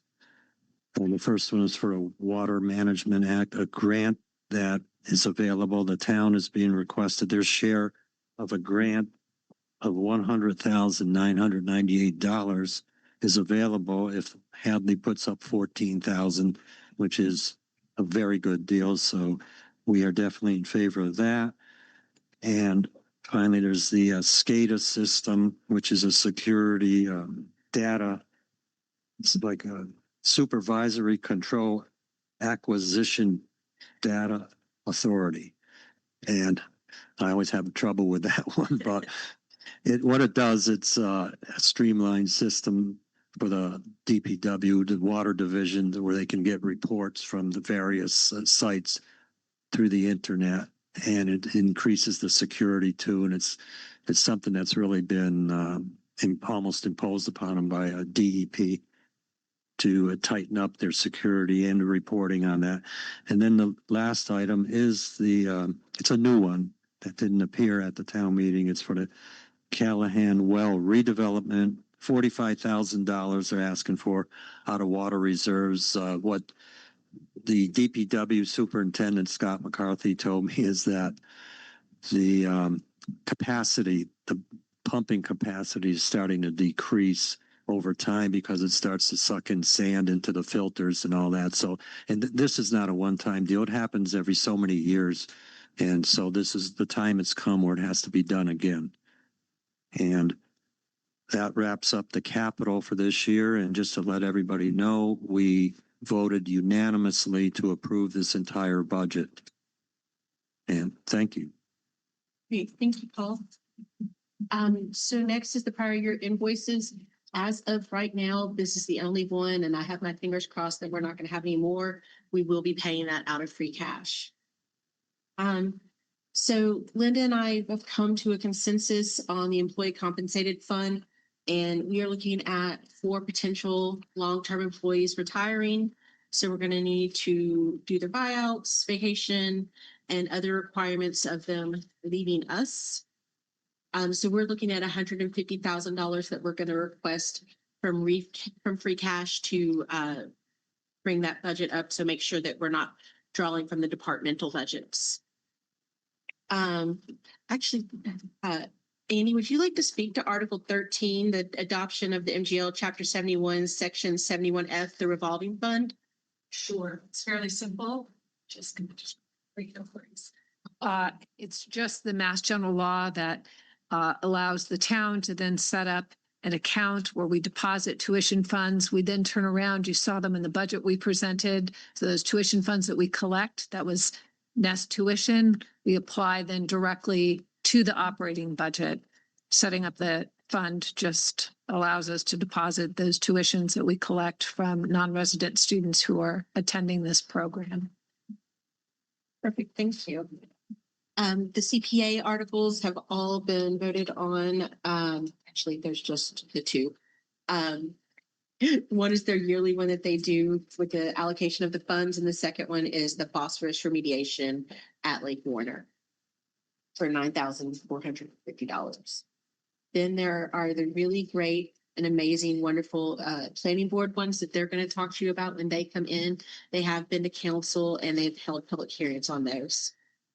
So I would like to ask you, looking at this, to consider adopting a cryptocurrency bylaw that was brought forward by our town council. And I have spoken to our PD and our council on aging, and I've got a resounding yes to ask y'all to consider putting this on this town meeting warrant. I was told by PD that they very recently had just closed a case on this where a senior had been scammed out of thousands of dollars. So I really would like to encourage y'all to take this up at town meeting. If you'll just give me the go ahead to put it on the agenda or on the warrant, I will put it on the warrant. I'm good with that. I will put it on the work. Second. Right, we want to do, you want to? I mean, you don't really have to, but I mean, sure. You already made the motion in a second. All right, we'll do a roll call. Roll call vote. Iser, Yes. Keegan. Yep. Phil. Yes. Nevin Smith and Parsons. Yes. Okay, thank you. So this is where I'm gonna ask, that is one that I wanted to bring forward to y'all. Do y'all have any other articles, or is there anything that we're missing? I do know that Jim Maxmosky wanted to put some bylaws on, some amendments on bylaws, but the timeline's not gonna work, so we're gonna move those to the fall to make sure that y'all have time to review them, and then town council does. Yes. Discussion. So when we were discussing the fire chief's contract, we know that there's going to be a retirement and a hire coming up. I think it would be prudent for us to at least talk about at a maybe next select board meeting, whether or not we want to propose that we remove the strong fire chief legislative language and go back to not having that language in place. And years ago, many years ago, town meeting voted to have strong fire chief language. They just in a nutshell, people really listening, basically what it does is it puts the fire chief in a similar category as the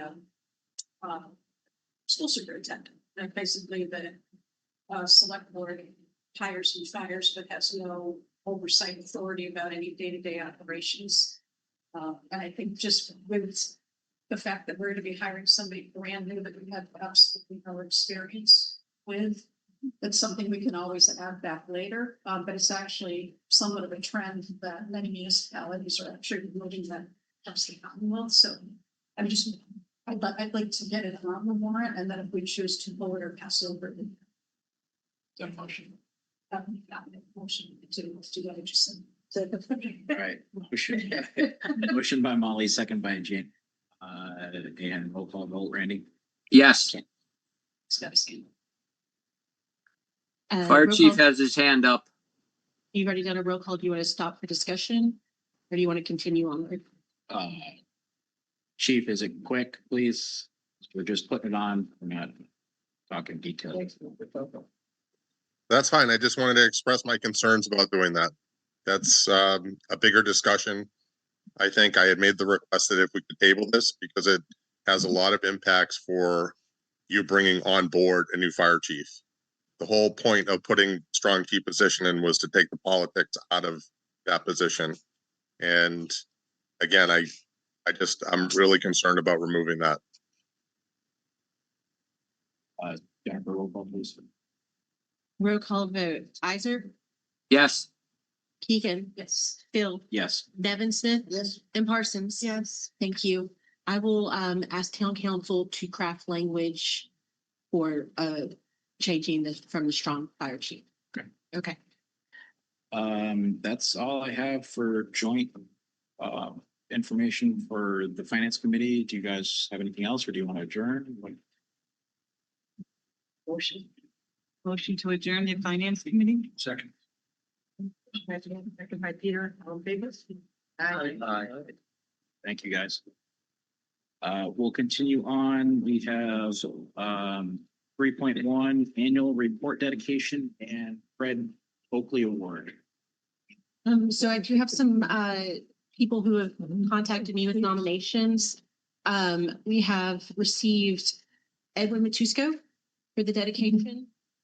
I also received Gail Glazier. Wait, is it Glazier? Okay, sorry, I was putting too much on there.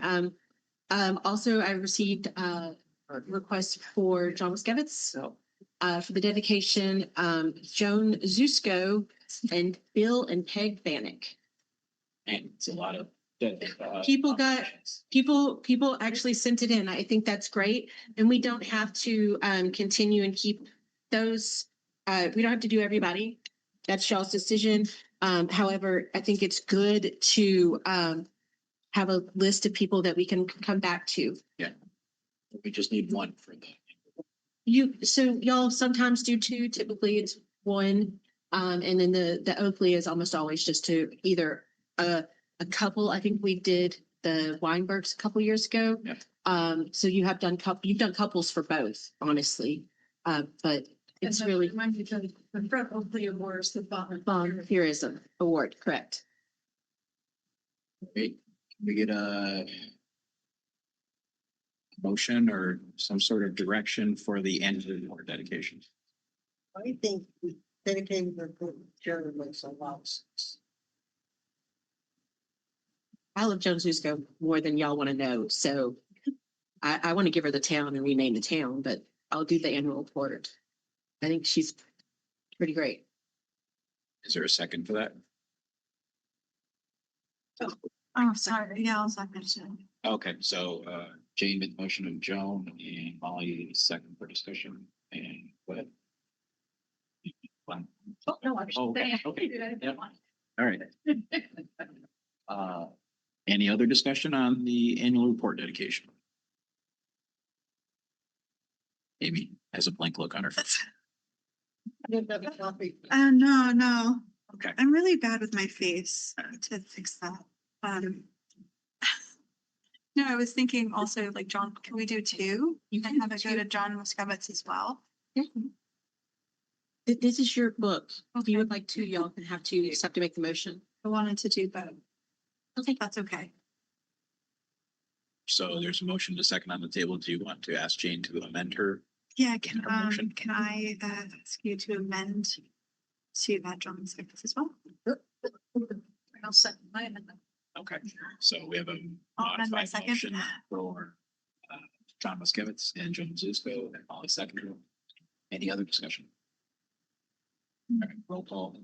Roll call vote, Isaac, yes. Egan, Yes. Bill, Yes, Nevin Smith. Yes. And Parsons. Yes. Okay. and Fred Oakley. I would like to, I think we should nominate a woman to. Maybe my suggestion would be to hold some of the others. Yes, All right. I can't hear what you're saying, Molly. sorry. I was suggesting that we nominate Edmund Matusko for the Fred Oakley and hold others for the future. Okay, is that a motion or a suggested motion? Making that motion. All right, I will second it. All right, motion by Molly, second by Randy. Any other discussion on the Fred Oakley Award? Jennifer, roll call. Roll call vote, Isaac, Yes. Egan, Yes. Bill, Yes. Nevin Smith, Parsons. Yes. Thank you very much. All right, down to 4.1, public comments. Please limit your comments to 3 minutes each so others may have the opportunity to speak. And we're going to limit this to 15 minutes in total. Is anybody here for public comments? Yes, ma'am. You can just come up to a mic. Sorry, first, to make your little session. Station. You got it. It's for you. Yeah. Christine Markowski, 3 Edgewood Terrace. I just want to say on the behalf of the Hadley Educational Association that we're grateful that you're cognizant of the June 15th deadline that we have, that you're pushing to get this through, not pushing to get it through, but looking to get it done in that time. So we don't have to go through the difficulties, hopefully don't have to go through the difficulties of firing or letting go and then rehiring. So we really appreciate that. Thank you very much for everything you're doing. Thank you.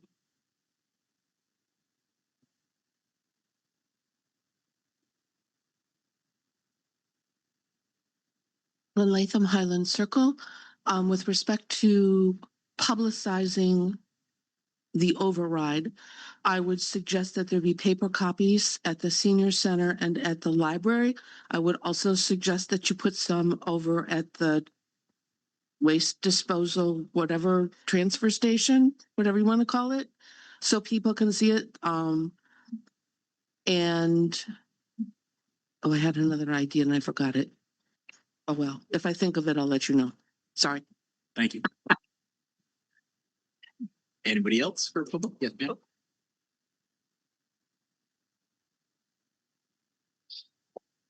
Hi, Shaden Brown, One Crestview Drive. I wrote some notes because I am a tired mother of 2 toddlers, so I don't remember everything that I want to say.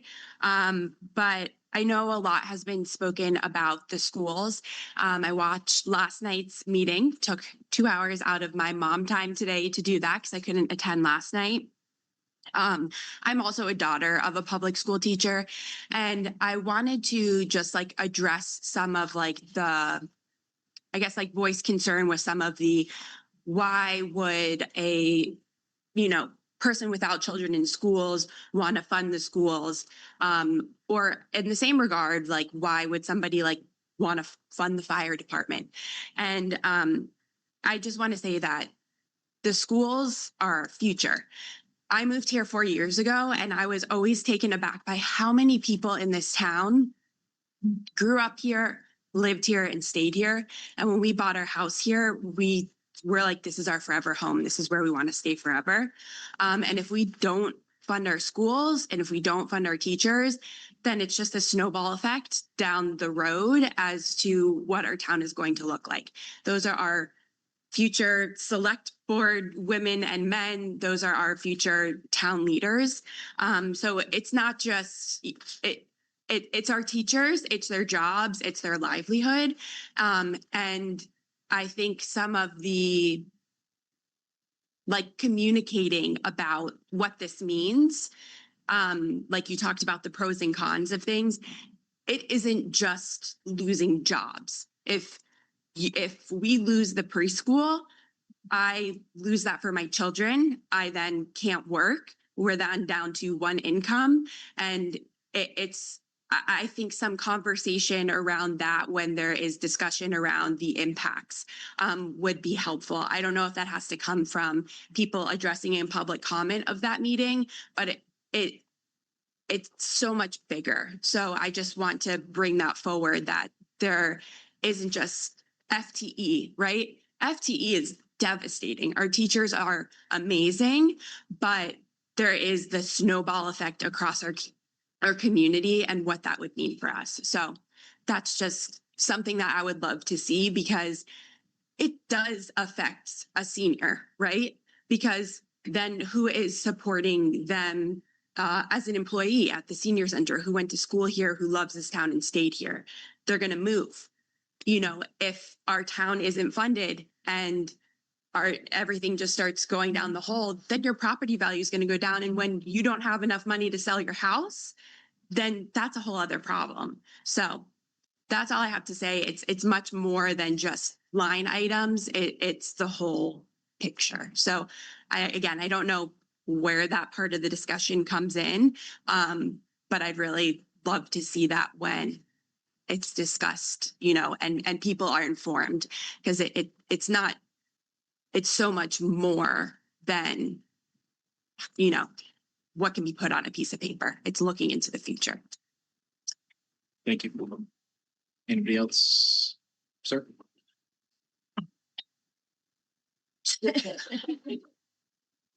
Lynn Latham, Highland Circle, I remembered. Please, on the town website, put links to the finance committee department presentations and make sure that they are labeled for each one that presented at that session, because I think there were some unbelievably compelling women in particular. This is not to diss the guys, but there were, yeah, anyway, that's it. Sorry. Better hurry up. She might get back up there. Bill Lennon, 17 High Meadow Road. I was at the Finance Committee meeting last night, and I thought I was going to hear a conversation about, do you support the override? And if so, how much about that? I didn't really feel like we got very far along that way. And I wanted to figure out what I could do to contribute to the conversation. I've begun calling, emailing, trying to collect information, and I have one thing to report tonight.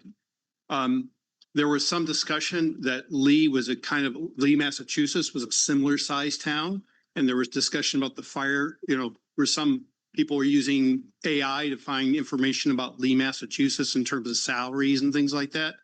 I want to report to you this afternoon, I spoke to Lee Fire Chief Ryan Brown as he drove to teach at the Fire Academy.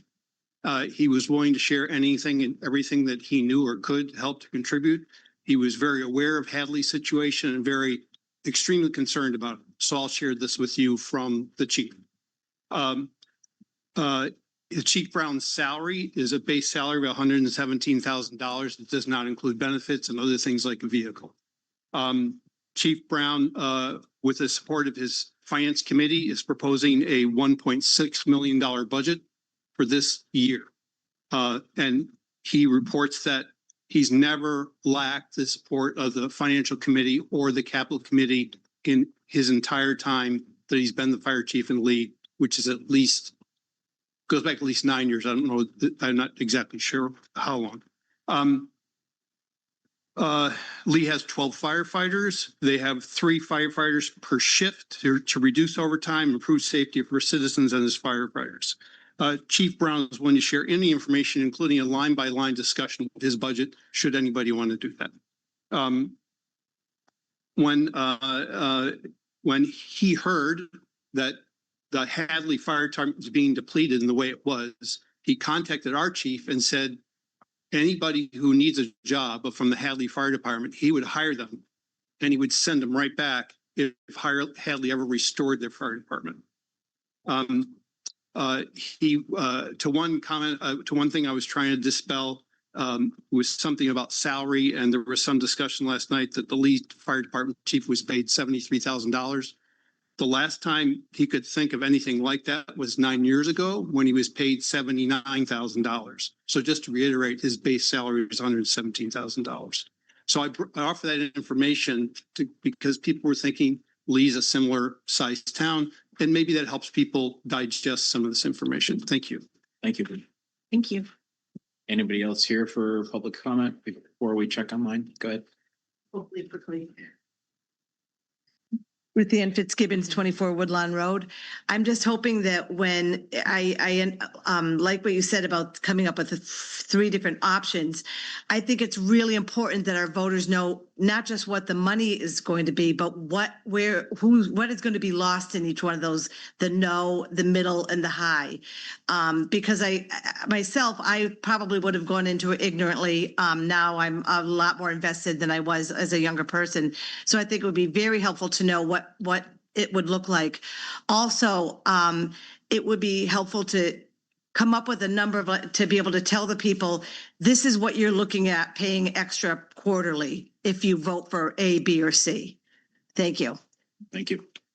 And Nancy. And then we'll go check online, make sure, see if anybody's on there. Okay.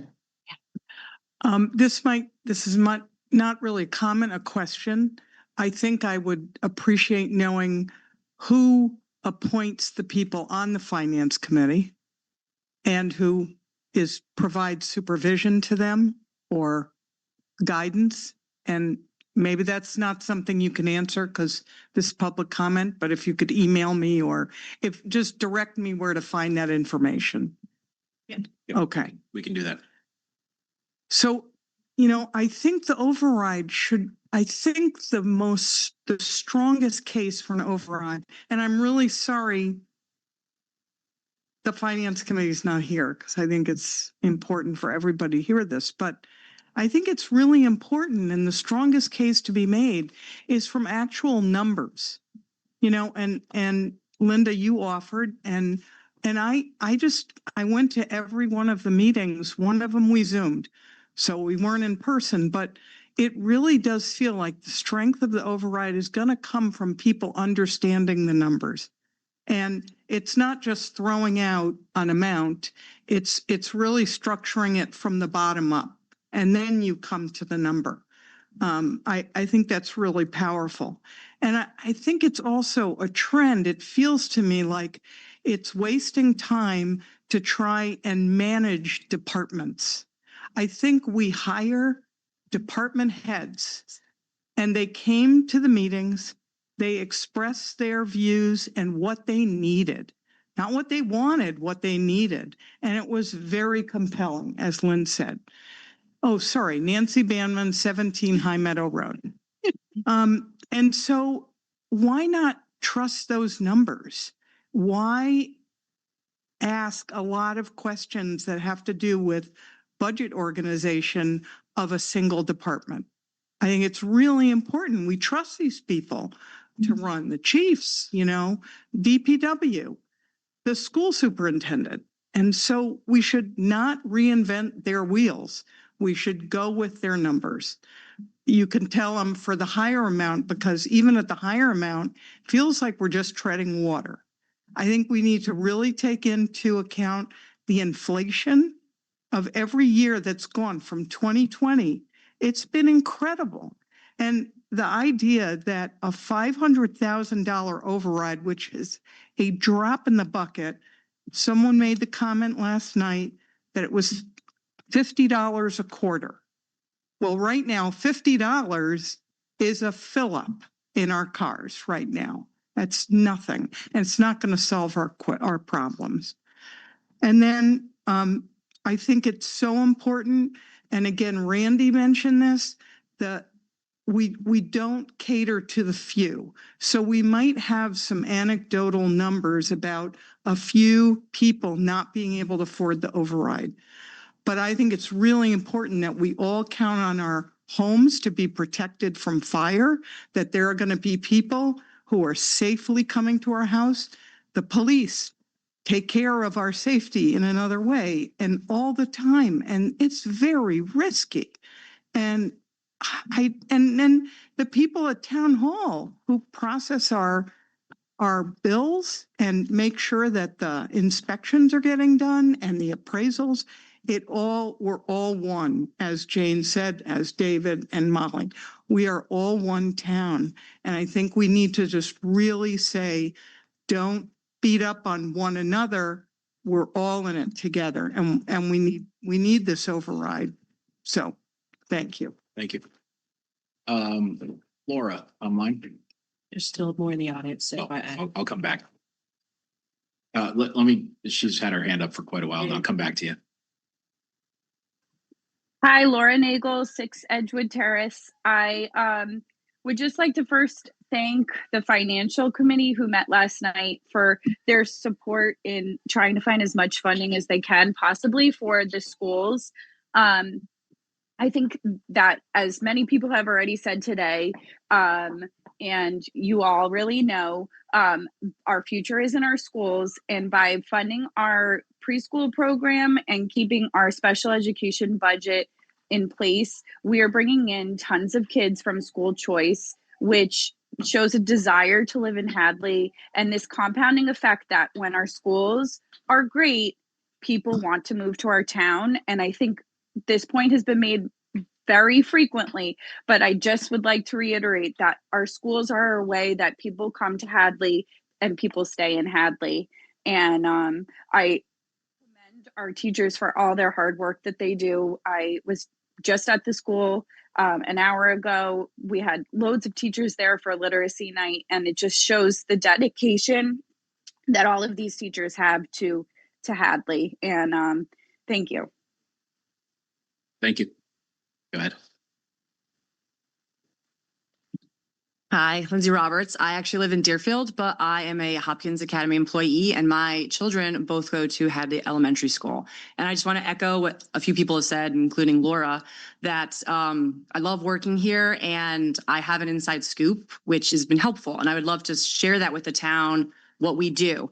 And how important it is that everyone knows, like, we choose to send our kids here because I have that inside scoop.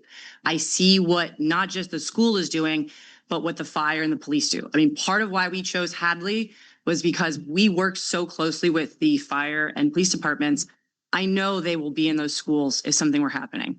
The proximity of the police station to the elementary school was crucial in our decision to come here, and how often they are a presence at our schools. So as much as I love that people are really wanting to fund the schools, I do just agree with some of the people who brought up, we work together.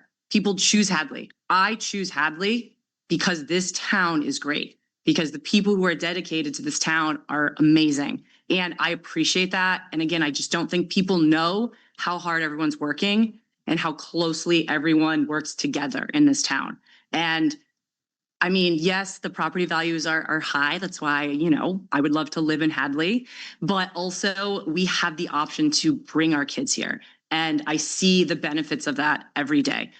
Similarly to someone brought up the special education, right? Like, we can really connect with our students. You know, the smaller classes, not always 1 to 7. I teach AP classes that have 22 kids sometimes, but we are still able to get to know those students and support them in a lot of ways. And I just wanted to make it clear that it's not just the staff at the schools, it is everyone in town. The people who are in the safety complex, the people who live in town and support our students at their, you know, extracurriculars, the sports. I see it all the time. So I just would love people to get more knowledgeable about how connected the town is to each other, all of the ages, children to elderly people. And I think it's important that we start to communicate and find ways to continue the outreach in a variety of ways. Thank you. Thank you. All right, last call before we move on. Sean, are you sure? All right. Good. All right. Okay, so that's it for public comments. Announcements. Anybody have announcements before we move on? Randy, anything for you? Nope. Okay. We have executive session next. Oh. All right, I'm going to make a motion that we move into executive session pursuant to Open Meeting Law, Chapter 30A, Section 21A2, to conduct strategy in preparation for potential negotiations with non-union personnel. In this case, it will be the new town administrator and the fire chief. And unions. And unions. No, that's the second part I have to say. Yep. My fault. And we're also going into executive session pursuant to Chapter 30A, Section 21A3, to discuss strategy with respect to collective bargaining. In this case, it will be the town unions. If an open meeting may have a detrimental effect on the bargaining position of the town, if the chair so declares. Also, we will not be reconvening an open session tonight. Second. All right, motion by Amy, second by Jane. As acting chair of the Hadley Select Board, I state that the board has moved and seconded to enter into executive session, and that I state that discussing the matter in open session will have a detrimental impact on the bargaining position of the town of Hadley. Roll call, Jennifer. Roll call vote, Isaac, Yes. Egan, Yes. Hill, Yes. Nevin Smith,